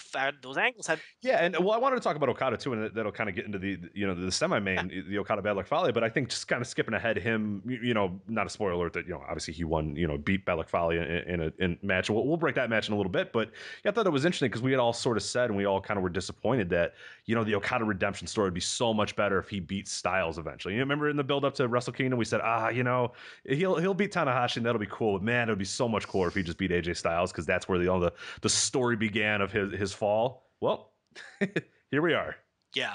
In July, he will have his chance to redeem himself fully. And it's one of those things that you always say where you got to be patient a lot of times, where we go, that sucked. Why did you do that or whatever? And then it's like, oh, you know what? Hey, we had to wait, 4 or 5 extra months for it. But man, it's going to be rewarding if Okada goes in there and wins. You know what I mean? And then you really feel like, you know what? Hey, We lasted through it. It was a year of him building himself back up. It works. The promos are going to be great. The build up and it's gonna reward you for sticking with it and it's being patient. The other thing is they clearly believe that AJ Styles is a made guy now and a legitimate drawing card because they're relying on AJ Styles to fill a big building that they haven't run in a long time. Yeah. So they're going right back to Styles Okada, which was the match that didn't fill Yokohama. And it's a whole new dynamic now because it's post G1 Styles. It's AJ Styles who has sold out Sumo Hall twice. Yeah. Styles is in the look. At minimum, he's a complimentary guy who can be counted on not to hurt a main event when in there with the other four. Right, he can go with Nakamura. If you put a Nakamura Styles in Sumo Hall, I have pretty good confidence it would sell 9,000 seats. Any of the other four, and he's done it with two of the four. Exactly. So now we need Nakamura, and then we're good. So it's and anyone who tries to argue with me that Kota Ibushi is not on the same level as the other three, I don't even have any tolerance for that anymore. And if you can, the only thing you can come at me with is that he's never drawn in the dome. But the fact of the matter is he hasn't been given the opportunity. He hasn't been there. You put him in a dome main event, and I am. I mean, are we not counting? I mean, I think last year, nah, that was that was Tanahashi and Okada. I mean, that's you're looking at it in high. Look, I'm not saying knock. No, I'm with you, but all the draw shit is all hindsight. Everybody does that. Yeah, but I think you're looking at it half the time people talk about draw, all they're using is hindsight. Yeah, but Ibushi came out of the match stronger than he went into it because I agree, but and he was a draw before that. No, he was. How can I word this? I know what you're saying, but people do that. People decide what they want to decide about draw, and that's true. And who drew, and when they drew, and what hindsight, and what I'm going to use. As long as it's convenient for your argument. I see the game you're playing, Craig. No, I'm just saying. No, I understand. No, there's some of that. I agree. There's no doubt. If we're going to count semi-main events for shows from 1970 or whatever, then I'm counting this semi-main event. Okay. I'm counting a guy who was a proven draw beforehand. Hey, picking up what you're laying down. I'm just saying, in general, I probably wouldn't say that he drew that or helped, draw one of the top Tokyo Dome shows in a while. But well, I mean, clearly the Nakamura match was positioned. It was positioned as a drawing match. I'm not saying that it wasn't the third show. It wasn't the Noah versus Suzuki Gun third match on the show, but it was positioned as the semi. I'm not saying that it was a. No, I'm with you. Yeah, no, I'm just saying. Yeah, but I see what you're doing now. I'm picking. I got you, Craig. I wasn't. It went over my head at first, but I got you now. But yeah. So he's clearly in the mix now. I think and clearly they've booked him to perfection. I mean, you couldn't have rewritten the booking of Kota Ibushi any better than what Gato has done. I mean, the two losses to Nakamura were perfect. There was no reason for him to win that Wrestle Kingdom. There's people who tell me he should have won at Wrestle Kingdom. Are you nuts? Are you crazy? Losing to Nakamura at Wrestle Kingdom almost got him over more than if he would have won the match. I believe it did get him. Well, we said that it would have been so boring if he won. Then where's there to go? Then he's got to win the title the next time, or else he's done. They ascended this guy to the top level without having to beat any of the big three. He still has all of those matches in front of him and a Styles win. He has wins over all four of those guys in front of him. He hasn't beaten any of them yet. I mean, and they managed. They've gotten him over to the same level as those other three without having to have beaten them. That's amazing. How is that not amazing to people? That's crazy. That's crazy talk. And now he has a nemesis to overcome. And when he finally beats Nakamura, and he will, because that's what they're setting up here. When he finally beats Nakamura, it's going to be one hell of a moment. It's going to be fantastic. He's going to finally overcome this guy. And that's another thing. People got mad. Oh, why didn't he show the same intensity versus AJ Styles than he did with Nakamura, with the shit-eating grin on his face and that brawling side? Because that's a Nakamura thing. I'm not so sure I want him to work all of his matches like that. Nakamura is a special case for him. Nakamura is this guy that he can't overcome. Nakamura brings out another side in Kota Ibushi. I don't want to see that side against AJ Styles. It kind of waters it down. So I'm not really down with that either. But Yeah, I want to a little bit more about Okada here. Sort of move on there. I mean, the semi-main event, Okada and Balak Fale. This is the match that when I mentioned kind of the over-delivering at the beginning, and you I think you mentioned on Twitter, shame on us for kind of thinking that it wouldn't. It all worked out when the match was over, and this was a really I enjoy. I mean, this was probably even better. I almost like this more than a lot of the Nakamura Balak Fale matches because I thought Fale played his monster role to absolute perfection. Like I have not seen him do this role better than he did here, where he was just a big lug that Okada just had to chop down slowly but surely. He just had to kind of chop him down, chop him.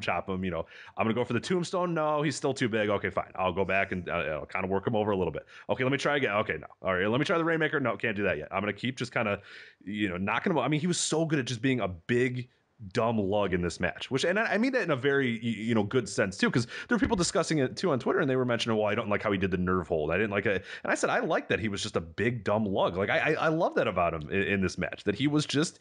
Balak Fale was not good. He was just kind of this guy that he was a big giant that he had to chop. It's not going to be easy to get through me. You're going to have to do a lot of stuff because I'm strong, and he didn't take falls. When he fell down, it was very sort of slow and deliberate or whatever. But I like that. I like a big giant versus young guy. I mean, this almost felt like a Rey Mysterio Big Show match or whatever. How did you? Even though Okada's not a little guy, but it worked. How'd you like that top rope splash from Fale? I thought that was. Oh, that was great. Yeah, and then it took him 45 minutes to get up there, but I like it. He shouldn't pop up there and get up there right away. Yeah, I thought this was I agree. I thought this was better than any of the Nakamura matches because I think the Nakamura matches were a one-man show. It was Nakamura carrying that guy 100%. Fale, this was probably his best performance. I mean, to date. He continues to gain weight, probably at the direction of The Office. Look, when he first did the turn with Devitt, go back and watch the tape. He wasn't that big of a guy. He was felt. No, he was pretty. He was defined. He was just a big dude. He was just like yeah. But he continues to gain weight and he continues to become less mobile. But I think that's what they want out of him. And he kind of just plunders around the ring now. Yeah, I like it though. It's fun. And he's starting to get mannerisms down a little better. He's starting to get facial expressions down a little better. I like the fact that he didn't shave and he had that 5 o'clock shadow going on. I like the fact that he was grunting and he's adding the detail to his act.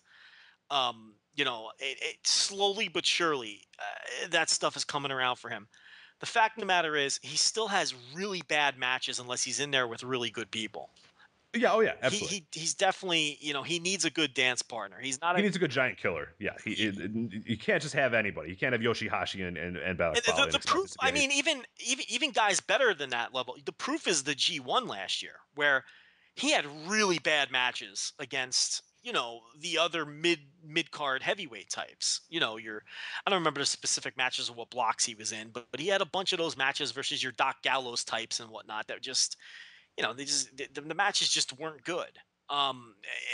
So he struggles against lesser competition that can't carry him as much, but this was his best performance to me, and I enjoyed this match a lot. I thought it was very good storytelling. I thought Okada finally overcoming the beast, and then the way he stood over him at the end, and oh my god, and that was my favorite moment, is that you slay this just big lug giant monster, and he just stands on him. I thought that was so cool. Like, I don't know if anybody picked up on how awesome that was. The stand on the just think about the storytelling of that, of you slay this, it's a 20 minutes or whatever the hell it was, or a little over 15 of just chopping this giant down, chopping him down. You finally destroy him, and then you stand over him. And Okada, he might as well have gotten a sword and held it. It was just so cool. I loved it. Yeah, and it's like Okada, and I can hear the passion in your voice. I love it, because this is what this show was. This show really invigorated, really made me excited about. It's one of those shows that made me excited about wrestling. It was like watching the NXT specials, and you're just all juiced up for the next 3 days. You know what I mean? It was just one of those shows. I want to call you and do a podcast right now. Okay, I'm done with it. Let's go. It was so good. Like all these little details, and Okada is back, and I think we all overdid it. I mean, in hindsight, the Fale feud was fine. I mean, it didn't last that long, and it told a nice story, and it kept Okada occupied for a while. And look, Okada was broken emotionally and he was broken physically after that Tanahashi match. And he ran into the worst possible opponent the next day in Korakuen Hall in Bad Luck Fale. And it led to Fale having his number until, Okada had to overcome this guy. And now the Okada character has a little more juice than he had just coming at it if he would have just came out of that loss and went about his merry way. Yeah. So I think we overdid it a little bit criticizing it. In hindsight, the feud worked and they ended it just at the right time, in my opinion. So, you didn't want to drag it out any longer than this. And considering they're not doing the Styles match until July, they could have. They could have dragged it out, and they didn't. So I think it peaked at the right time. I really think Gato is on fire right now. Yeah, this was a good show for him. In a lot of ways. I mean, even the undercard. I thought it had a lot of good stuff. Everything since New Beginning, really. Remember the New Beginning? We got it was basically all rematches, right? Yeah. And then ever since then, everything has been so fresh. It's like there was a reset button after that, and everyone is in these fresh and exciting directions. We have all these fresh new faces, and there's just so much to sink your teeth into that's new and exciting right now. And the booking has really been great. And this was another example of that. But yeah, I guess we'll just go backwards up the whole card then at this point. Yeah, real quick. I don't think we're going to have like real long breakdowns of some of these matches, but there's a few that I wanted to talk about real quick.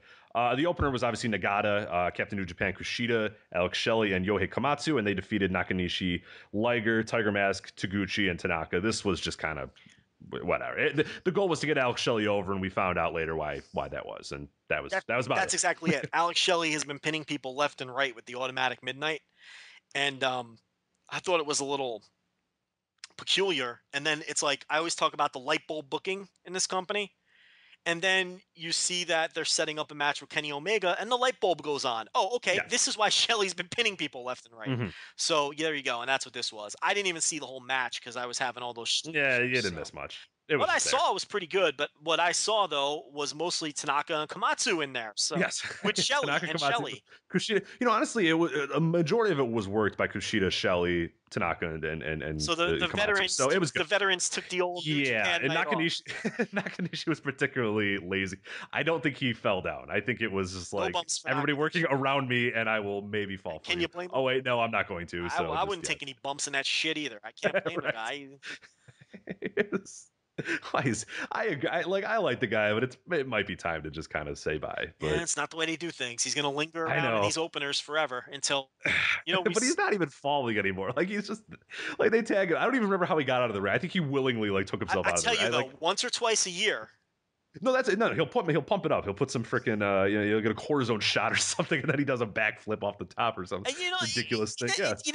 And that little mini tangent, that's kind of proof that these wrestlers do get invigorated when they're booked to do something important. Because if you notice, when Nakanishi steps it up and surprises you, like the last time he did that is when he had that little tag run with Nagata where they got the NWA tag title shot and they got that little mini push for a little while because the crew was split between 3 countries. You had some of the crew in the United States with ROH, you had some of the crew in Singapore, you had some of the crew in Japan. So they had to push some weird people for a while. And he had that little tag team run, and that's when he looked kind of okay in those matches. And we were like, what the hell's gotten into Nakanishi? Well, you know what? He had a little bit of motivation. Because he was working some main events. You know what I mean? So, that really does help these guys. It's like, that's why I always say WWE, they should do things on these BNC shows to give these wrestlers something to sink their teeth into. Yeah. So they can, feel invigorated and feel excited about having a little program instead of just having nothing matches. But anyway. Move on here. We have Tenkoji and Hanma. They defeated the Bullet Club team of Takahashi, Yujiro, obviously, Tamatonga, and Cody Hall. This was okay. I like the interactions between Cody Hall and Hanma. I think that was the big thing that stood out to me. I thought that was fun. Cody Hall kind of hitting his head and doing a Kokeshi, missing it, and then Hanma hitting one. Thought that was cool. And it was what it was. It was a little under 10 minutes. Not spectacular, but I thought everybody did their job and their role pretty good here. So Hanma's feud with the B team of the Bullet Club, which gives Hanma something to do with a little bit of meaning. But my big takeaway from this was the same takeaway I had from the Korakuen Hall Go Home show, where I thought Cody Rhodes put in his best performance. Cody Hall put in his best performance as a New Japan wrestler on the Korakuen Hall show, and then he topped it here. I by no means am trying to suggest that he's good. He's still pretty awkward. and he's still not what I would call good. He's one of the 3 worst workers on the roster, clearly, if not the worst. But he showed some fire towards the end of this match, and that spinning lariat that he does is a real nice looking move. Yeah, yeah. So He's so big too. It's hard for me to realize, and sometimes like I just don't get it. And then sometimes I see him stand next to guys and I don't realize how big of a dude he is. yeah, I mean, Huge. he's a big dude, and there's some potential there, and but he's way off. But if he keeps working all these tours and keeps working with these good workers, I mean, it's only going to help him. I mean, it cannot hurt you to get in the ring with Kojima, Tenzan, and Hanma every night. I mean, it just can't. This is what we just talked about with NXT. Get them in there with William Regal and Sarah Del Rey every night. You know what I mean? And they're going to get better by osmosis. And that's what's going on here with Cody Hall. I mean, he's working these tours, and you're seeing improvement. Even though he's still, not even close to being – he still looks out of place on the roster, but he's not sticking out like a very sore thumb anymore. And look, he's only had about 2 tours. So who knows? By the end of the year, he could be a perfectly competent New Japan worker. We'll see. All right, Roppongi Vice, it's obviously Trent Barreta and Rocky Romero, Barreta and Rocky Romero, won the IWGP Junior Tag titles against, they defeated the Young Bucks in what I thought was a really, really, really good match that I had high hopes going in, but I thought really over-delivered. I love this match. Yeah, this was an awesome match. There were some people who didn't like it. They thought there were too many shenanigans or whatnot. Look, man, it's a Young Bucks match. Right. Then stop watching junior tag matches. You just... I said that after this one. I said, if you didn't enjoy this, just skip the rest of the junior tags. They're not for you. Skip it, man. You're done. Just stop. Yeah. Just don't waste the 15 minutes. Put the Bucks on your skip list. It's you're not gonna, because this was a Bucks match through and through. The one thing, I don't want to say it bothered me, but the Bucks did like the old honky tonk man spot where they grab the belts, they hand wave their that was my favorite part. I say, you know what, we're getting out of here. And in fact, it was great because you could audibly hear Matt if you watch it back. He says to Nick, "You know what? We've been here 3 weeks. Let's just go home. This tour's been 3 weeks. Let's get out of here." I love shit like that. And they start to walk out, and then Roppongi Vice chases them up the aisle, and it was all swerve, and they deliver the double super kick. And then they try to get the cheap win by countout.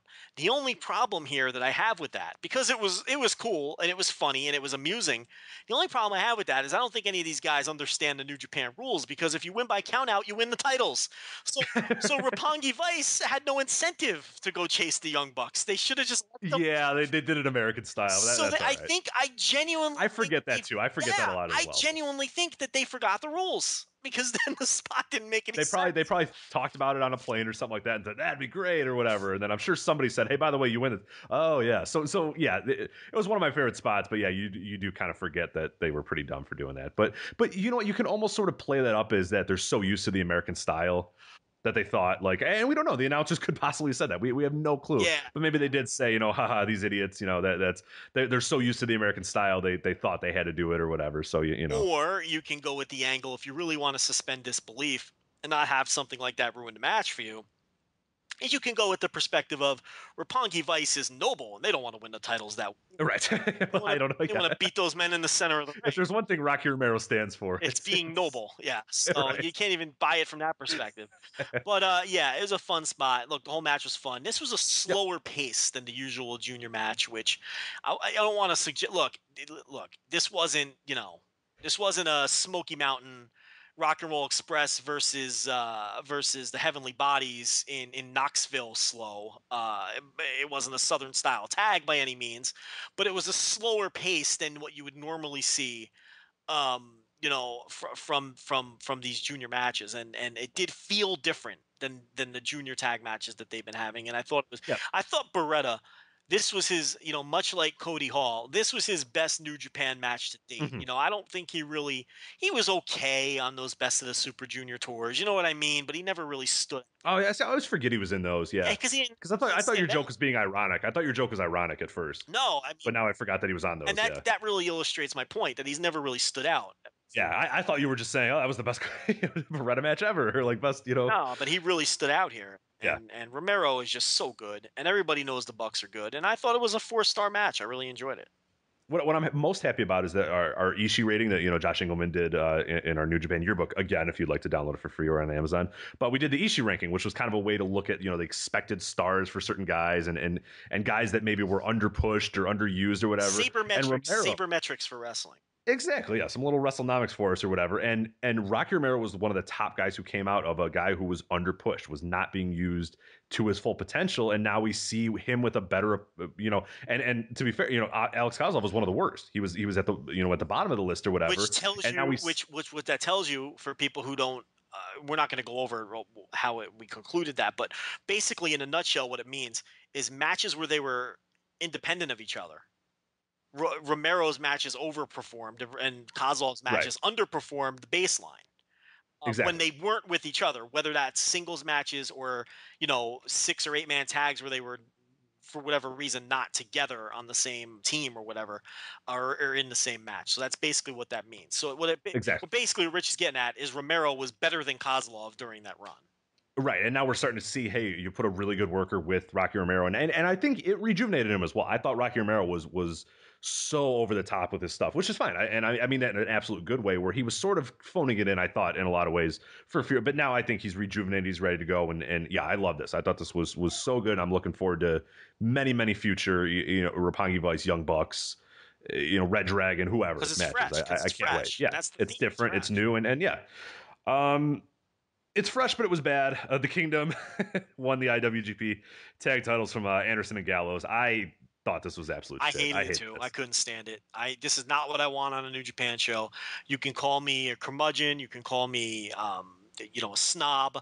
You can call me whatever you want to call me. Well, no, the previous match was absolutely just fun and that sort of stuff. So I don't think you can call us curmudgeons if we thought that last match. Yeah, that's true. And the Kenny Omega Dorada match was good. Was in between these two. Oh, I mixed. I we kind of talked about it. We talked about that. They took a bunch of crazy bumps, which I thought Dorada. Here's another example of a guy when given something important to do. Look how much harder he worked.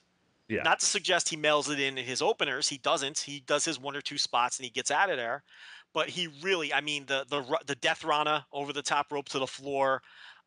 They really did the stuff he was doing on the top, the balancing on the top. I mean, just unbelievable. Just a great match. I gave that 4 stars as well. Where'd you have that? The 4 star? I thought I had a 4 stars, I believe. I don't know if I put it down anywhere, but yeah, I put that one at 4. So anyway, yeah, we talked about it a little bit. So we'll just skip over to the IWGP tag title.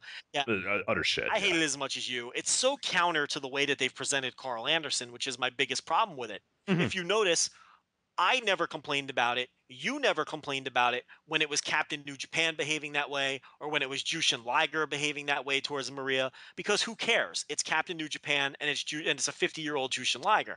Carl Anderson has been presented as this, cocky leader of the Bullet Club, savvy, smart, outsmart everybody, Bullet Club, with their tricks and their shenanigans. But now he's like this love-struck guy who's hypnotized by the beauty of Maria to the point he can't focus on the match. This was a bad Raw match, and I don't want bad Raw matches when I watch New Japan. Yeah, this would be annoying on Raw. I think you can't understate that this was not even. This wasn't even WWE pay-per-view. This was like an annoying Raw match that like people would be like, "Oh, that was one of the worst segments, of the night or whatever." Like, just especially if you're going to change the titles as well. I mean, I just hated all of this. And the Kingdom never really floats my boat. And but in New Japan they've worked hard, and I really liked a lot of their matches in the World Tag League. I think in Ring of Honor, one thing that I can't wait to write about when I rank all those matches is you can make an argument that every tag team in Ring of Honor has had their worst match against the Kingdom. I mean, it's glaring. I mean, these great teams get in there with the Kingdom, and they have the Kingdom shitty match. And it really drags them down. And again, the Bullet Club is not a team that has really ever blown me away. And we always say how they underperform. And once again, their worst match ever is against the Kingdom. I mean, the Kingdom just have a knack for you having your worst match ever against them. And, just story-driven garbage that I don't want on a New Japan show unless it's early in the show and it's something that I don't want that for these titles. It bothers. Yeah, and it's just weird with it. Yeah, I think the Anderson thing is particular. It's just like, here's this guy who, years, like 2 years ago was on the cusp of, winning the IWGP title, or he gets Okada or whatever. And a guy who was really the figurehead of the Bullet Club for a lot of years, even with Devitt there. It was always seemed like a 1A, 1B with Carl. And then now he's just all of a sudden, on this particular night, he was so enthralled with Maria that he couldn't. It was just so stupid and silly. And Doc Gallows, he wanted to beat up Maria, which I found amusing because that fits his character. Yeah, he was like, "Gosh, she's annoying." This is a crazy motherfucker who carries a noose to the ring. He would beat up a woman. I don't have a problem with that. He was well within, the way they've presented him. Anderson, it ran counter to his whole character. It was stupid. It was it was like a podcast joke, turned into a match, and it's just, nobody needs that. We don't care. Yeah, didn't like it at all. All right, next match, which I enjoyed. Makabe Goto and Naito defeating Nakamura, Ishii, and Yoshihashi. A little under 14 minutes here. Not a whole lot that really kind of stuck out or really attracted. I mean, this was one of the matches that I was kind of disappointed that these guys were in kind of nothing. It was good for what it was. I had trouble kind of focusing throughout it though, but it was fine. It was okay. I liked it more than you. I liked it a lot. I think I gave it 3 1/4, and I think I underrated it a little. There were some people who thought it was the best match on the show, which is a little strong, but really good closing stretch. And what I really liked about it was the clean as a sheet win for Goto. He hit his 2 big moves and pinned Nakamura center of the ring, which sets up their match. They're going to headline Duntaku. So again, people who complain that Nakamura was, pushed down the card a little bit, 4th from the top or whatever. Look, now is his time. This is a company with so many stars that they can do that, which again runs counter to this argument that, oh my God, they need new stars. They're loaded with fucking stars. Are you people crazy? So, And Dave talks about the age too, which I mean, the with age, some of the guys, with the Tanahashi, but I think Nakamura is good for a number of years. I think the age is a slightly more valid argument, but why are we pretending these guys are 45 years old? Right. This isn't Misawa and Kobashi. 33 isn't. Yeah, these guys haven't killed themselves for 10 years. This isn't Misawa and Kobashi and Noah where they could barely walk and they were still headline. I mean, these are guys on the back end of their prime. They're not ancient, and it's some of these guys have a solid 10 years left of prime, and drawing prime extends further than that in some cases. I don't know. I'm just so sick of that dumb argument. It's weird. It's very weird. This is the deepest. If this company needs new stars, what do these other companies need?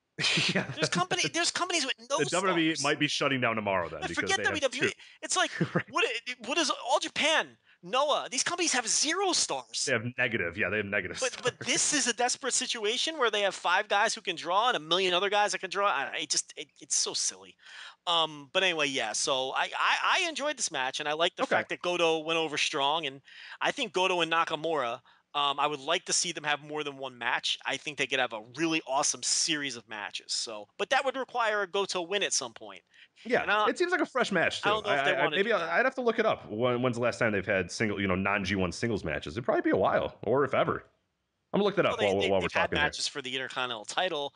But it seems like it's been a while, no? Didn't they have the match on that show that never emerged, that no one saw until New Japan World came out in 2012? Dominion, I want to say.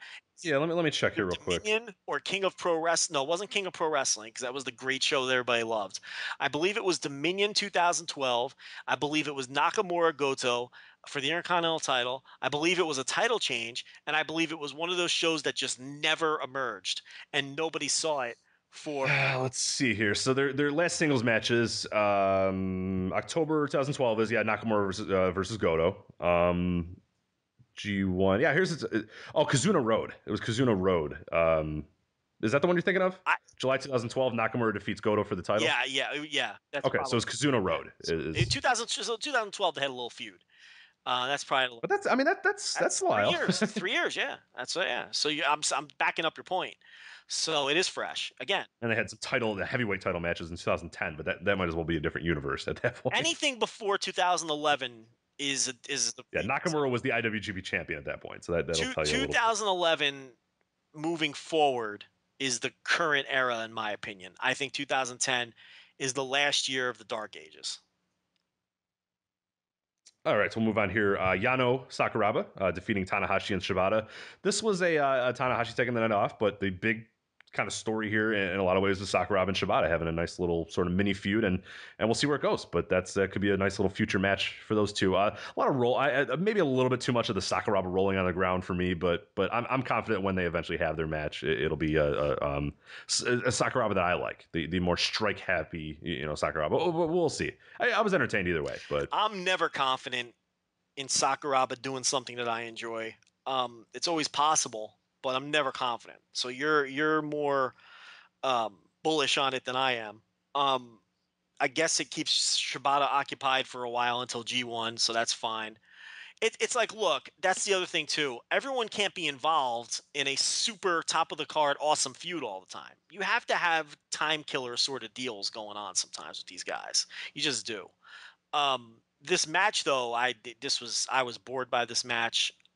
Probably the worst match on the show aside from the IWGP tag debacle. So there was just nothing going on here. And Tanahashi is just, he really, really hid in this more than ever. And then then we come to find out that he's hurting more than ever, which is probably the reason for that. So it kind of Right. made sense. Yeah, this Yano thing's going to happen it probably until the G1 because he needs the rest, and this is. It's almost a point where you wish that they would just say, "Hey, take some time." I mean, they're not going to. I know they're not going to do it. I know, but you almost wish they would. But this is the next best thing: is to just kind of chase around Yano for 5 minutes and then just not be a part of anything. Which is actually kind of smart if you're trying to preserve his body. Those are easy matches. So, but yeah, it doesn't make for anything that I particularly want to watch or see. I mean, I don't know. Tanahashi in tag matches is never any good. Sakuraba, I'm just not into unless I like him far better as an MMA fighter, or he's one of my favorite MMA fighters actually ever. But pro wrestling, I don't want to watch him. And Yano is a guy. I mean, look, Yano's good for a chuckle down. It's the same fucking shtick. I mean, I can do without it, to be completely honest with you. So, and then the other three matches the last two matches rather, we already dissected. So that was Invasion Attack overall. That was, yes, very strong show. I think it would have been the best show if it would have occurred WrestleMania weekend, which is saying a lot because a lot of those shows were very good. So excellent show. I mean, if you haven't seen it by now, you're probably not interested in it, but I would recommend watching the matches that we praised. We told you what you could skip, and definitely check out, if nothing else, the last 5 minutes of the main event and just the super, super, like you said, Paul Heyman-esque angles. Paul Heyman at his best, which it doesn't get any better. 4 matches ready to go, like ready made in 5 minutes. You create numerous matches. I mean, you can't beat that. That's which is a gimmick we always love. Right, you get a rematch of Ibushi Styles. You get Ibushi versus Omega. You get the eventual Omega versus Styles, and then you get Styles versus Okada. Right. I mean, that's pretty cool that you can get, the various directions they can go. And then it's the start of the rise of Omega. So exciting things happening in New Japan. I'm very excited about New Japan now. And we were kind of down. I mean, I think we were pretty down. I mean, people won't say that. People always say that we're kind of the cheerleaders, but we're pretty critical. Go read our recap or our preview of this. We're not as excited as you would think. Yeah, I mean, and the show definitely, I think you nailed it. It over-delivered, for sure. Yeah. There was a lot of things on the show that over-delivered, and overall, I think the show over-delivered, because I think a lot of people were down on it. And I'm getting a good chuckle, because there's a lot of people down on Duntaku, and the other show they're doing before Duntaku, which is a little... Yeah, I found out what the name of it. I was on the Get in the Ring. I was a guest on that podcast, and I found out how to pronounce this name of this damn card, but now I'll get it here in a sec. The thing with New Japan is even when the cards don't look good on paper, when you have a promotion loaded with this many great workers, the shows always have a chance to over-deliver. You know what I mean? It's like, because there's so many great workers dotted up and down the card that sometimes these random 6-mans will surprise you. Sometimes an 8-man tag will surprise you. And a match you don't expect to be good will be good. And I don't think anyone was expecting much out of Okada versus Fale, but it delivered. And, so I wouldn't sleep on any of these New Japan shows, no matter what the lineup looks like. Yeah, what the hell's the name of this card? I'm trying to find it here. There it is, but it's 3 days before Duntaku, Yeah. Where's the hell's the name You of can it? just look on New Japan World or the Yeah, I'm trying to find it. or the New Japan. I have that auto.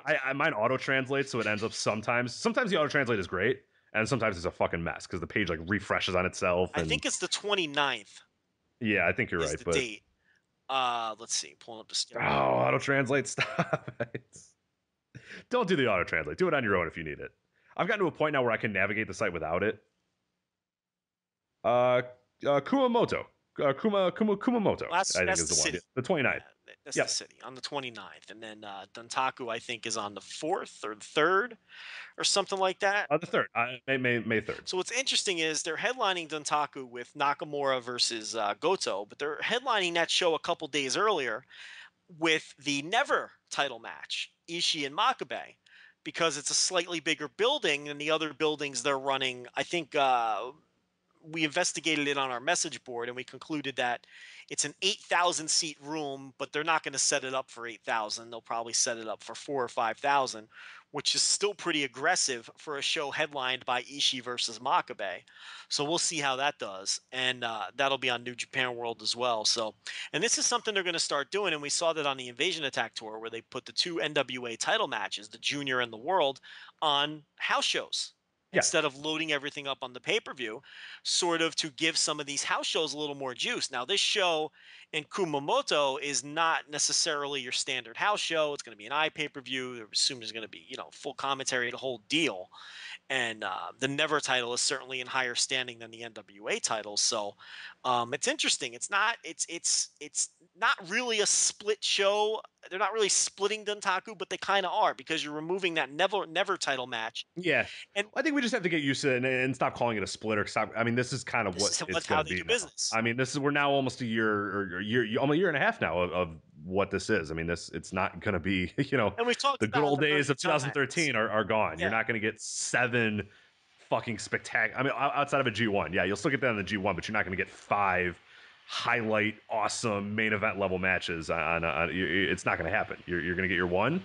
You're going to have your little semi-main event, and that's it. You might have only 2 singles matches every single time on the major. And you can't blame them because if they're going to fill these buildings. Yeah, it hasn't. Once it stops working, then they'll change. But yeah, so if you can fill once everybody stops going to these arenas, then right, yeah. I mean, you're going to fill 2 buildings. You have to do it. There's no reason not to. So you really can't blame them. And the G1 is going to be different too because it's 19 shows. 19 shows. Yeah, we didn't talk about that yet, but 19 shows in 25 days. So yeah, and I mean, and what you're gonna have is probably 4 or 5 G1 matches per night, with guys getting tons of days off, and then the other guys who don't have the day off, who aren't in G1 matches, are going to be in tags. They're going to be in 6 and 8 man tags. So you might need to. I mean, we thought last year was going to be the year where the G1 wasn't going to be quite as good. I think this might be the.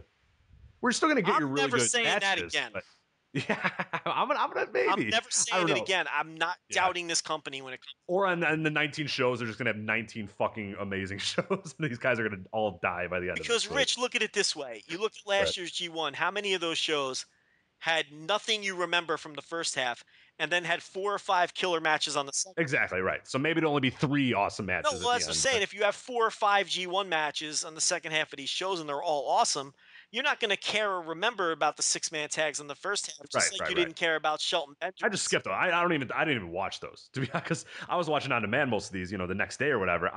So you knew what was good and what wasn't. Yeah, I just skipped the beginning. I don't care. I mean, I have enough wrestling to watch. Yeah, it's right. I'm gonna get my fill just watching the second half of those shows. Well, yeah, and if Shelton Ujiro, if everybody gave it 2 stars, you didn't bother wasting your time. Well, Shelton was awesome in the G1. He was the first couple days. Yeah, and then it kind of fell on it. Well, you know why? It speaks to my point again. He was booked to win matches. He knew it. And he said, "Ooh." Yes. We all know how it goes with Shelton. When Shelton is pushed and motivated, he's a great wrestler. When Shelton is just a guy, he's a terrible wrestler. Look at what's going on in Noah.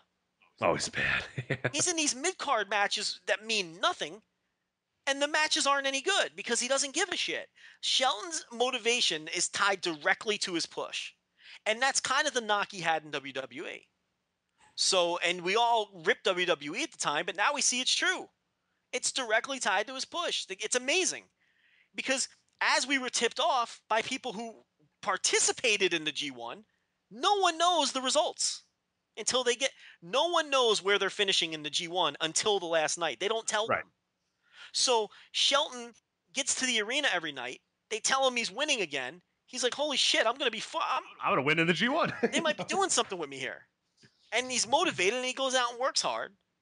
And he had all those cool little 7, 8, 9 minute matches in the beginning of those shows. And then it's kind of these guys work harder when they feel like they're doing. It's human nature, man. You almost can't blame. I mean, how much harder would you work? Do you work at your job if you know you're doing something important rather than today, Rich? You're doing some data entry. Are you really going to bust your ass to do that data entry? No, it's going to take all the fucking day. You're going to dog it all day. But if you're involved in an important project. And watch 89 All Japan, which exactly. But may or may not have happened for a portion of the day today. There you go.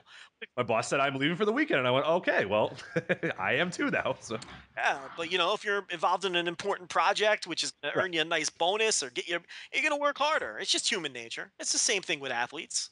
So there you go. But yeah, we got a solid 2 hours and 45 minutes. Yeah. No, real quick though, I wanted to talk. I mentioned that the 89 All Japan, and someone had linked us to this, and something that you knew about, but apparently didn't tell me about because you're a bad person. That this resource of chronological Noah and All Japan videos. Yes, changed my life. Rich has discovered the ditch files. He didn't know these existed previously. Why didn't anybody tell me? Well, I mean, everyone just assumes everybody knows. Well, yeah, everyone knows about the ditch downloads. It's the greatest resource of classic Puro, on the internet. I've just figured you knew. I just watch out of context random All Japan, matches when people say they're good or whatever. This changes everything. When we talk about old matches on this show, I assume you're just going there and download them and watching them. No, I search them and find them on YouTube. A lot of them are on YouTube.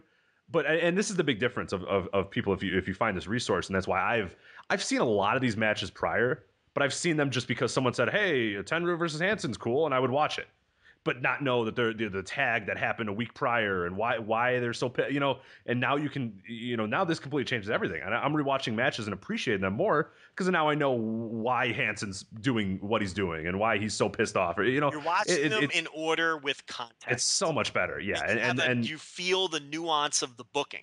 Right, because a random Hansen Tenryu match from 1989 that I watched a year ago, okay, cool, yeah. It's fun. They're chopping the hell out of each other, but whatever, But different now. You see the callback spots to tags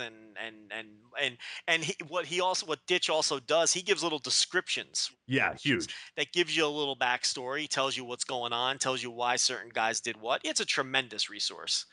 So you're right about that. So you've been diving deep with the All Japan, huh? Oh yeah, I've loaded because I'm going on a flight here in a few days. I have loaded, I think, about 30 of the videos on like an old iPod I have. Yeah. I just wiped it full of music. Fuck this music. I don't have time for music anymore.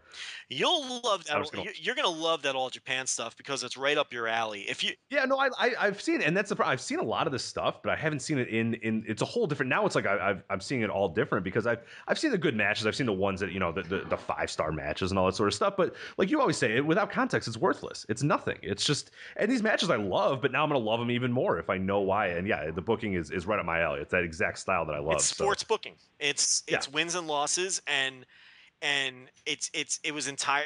A ton of the All Japan of Baba's booking was building and building and building to guys getting big wins over Nemesis, and sometimes over the course of years, it would take these guys to finally beat a key Nemesis.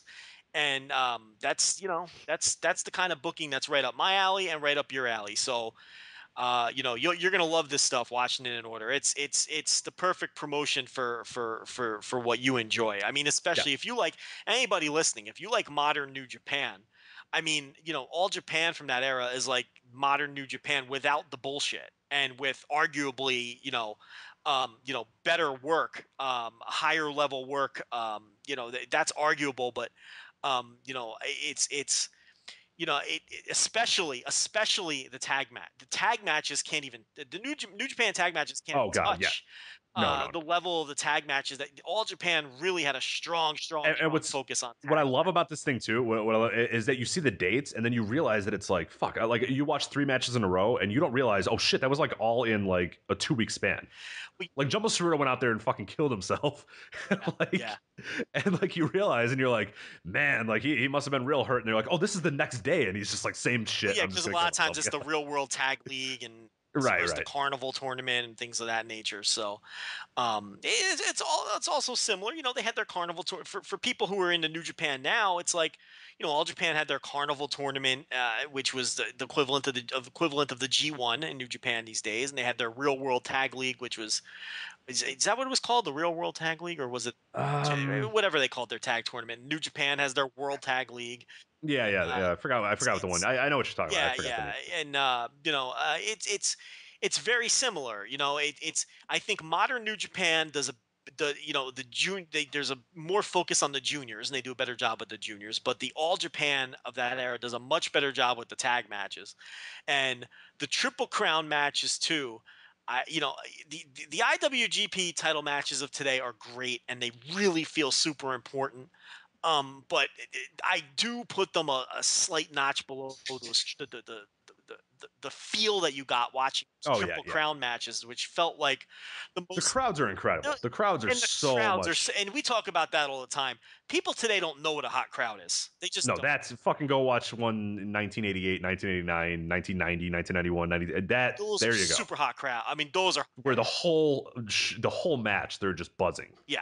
It's an audible buzz. People are just shouting names, and yeah, that's a hot crowd. Not fucking 20 people cheered for Roman Reigns when he came out, so he's over and on house shows. Like, yeah. So that era of All Japan is tremendous. I'm glad you're digging deep now. I mean, you're really gonna like a lot of stuff. And I'm curious who, now that you're watching stuff in context and you're really gonna be focused on it, I want to see who emerges as some of your favorites. mm-hmm.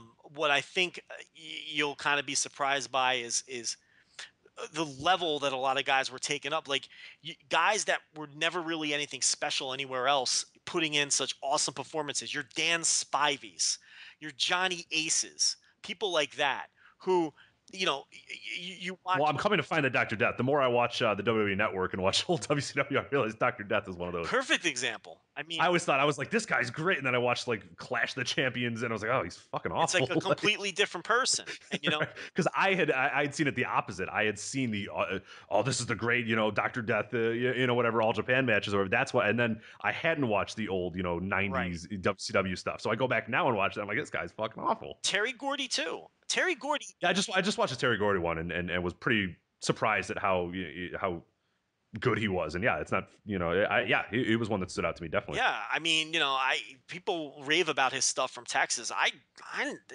didn't think Terry Gordy never impressed me with anything he did in the United States. All Japan, he was incredible. It's Miracle Violence Connection was a great team. Some people dispute that. I don't understand where they're coming from, but well, let's leave it at that. But I mean, those tag matches were great. They really did a much better job with it, and the 6-man tags as well.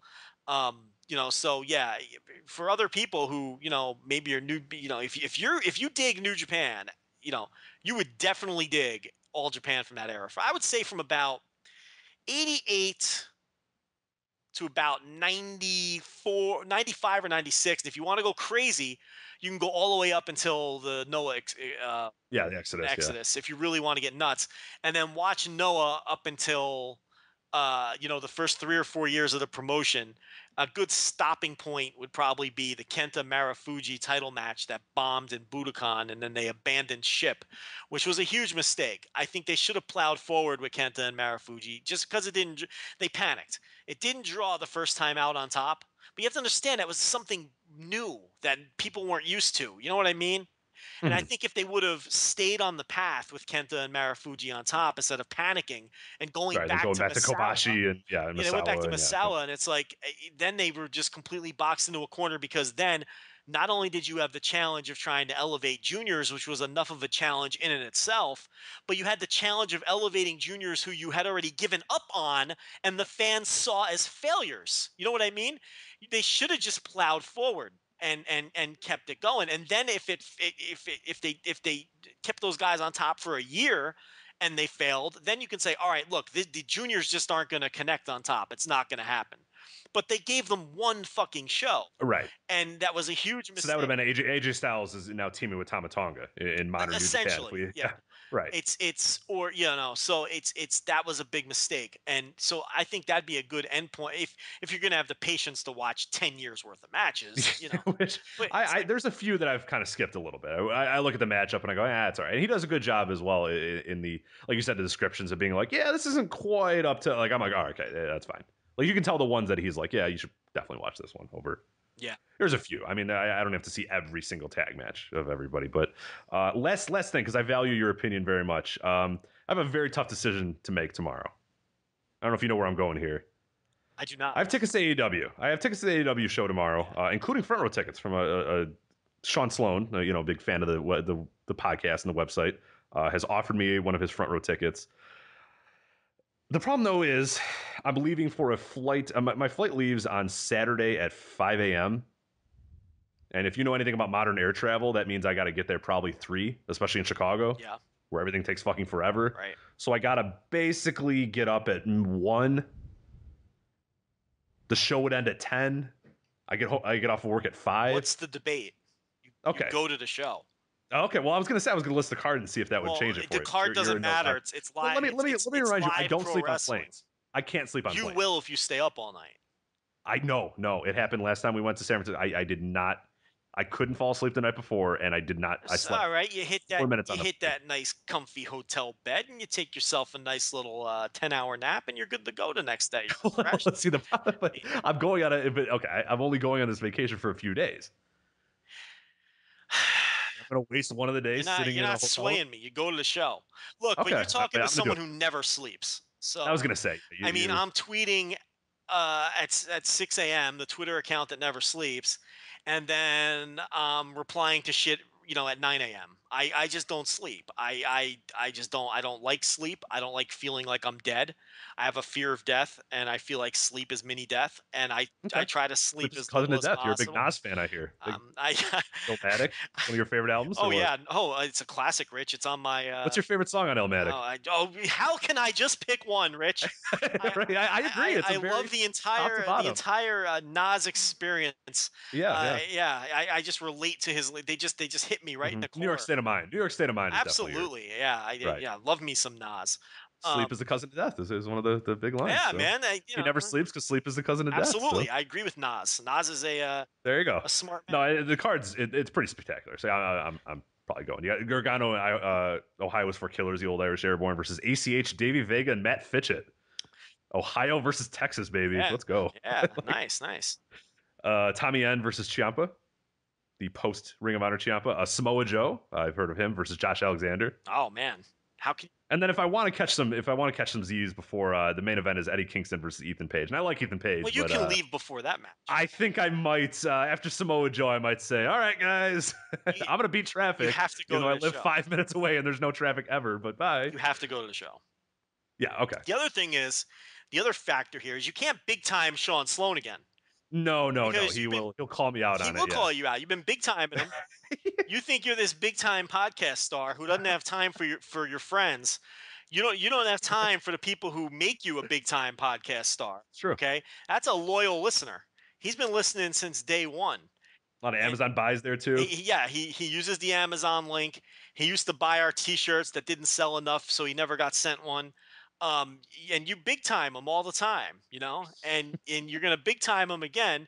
And you should see my DM box at Joe M. Lanza. That's Sean Sloan. Let me tell you, you hurt his feelings every time you big time him, Rich. And he questions me. He says, Joe, why is Rich big timing me all the time? How come Rich big times me? He hurts my feelings. I'm always nice to him. I always treat him well. I thought we were pals, and he's always big timing me. And I said, look, Sean. Yeah, no, he's exaggerating. No, listen. I said, Sean, don't worry about it. I talked to Rich. He says in Dallas, WrestleMania weekend, he's picking up all checks. So this is true. Rich is picking up all checks in Dallas. Mm-hmm. So he's gonna make it up to everybody who he's been big timing all along here. So you're gonna make it. So you'll do the right thing in Dallas, but you're also gonna do the right thing this Saturday or whatever it is.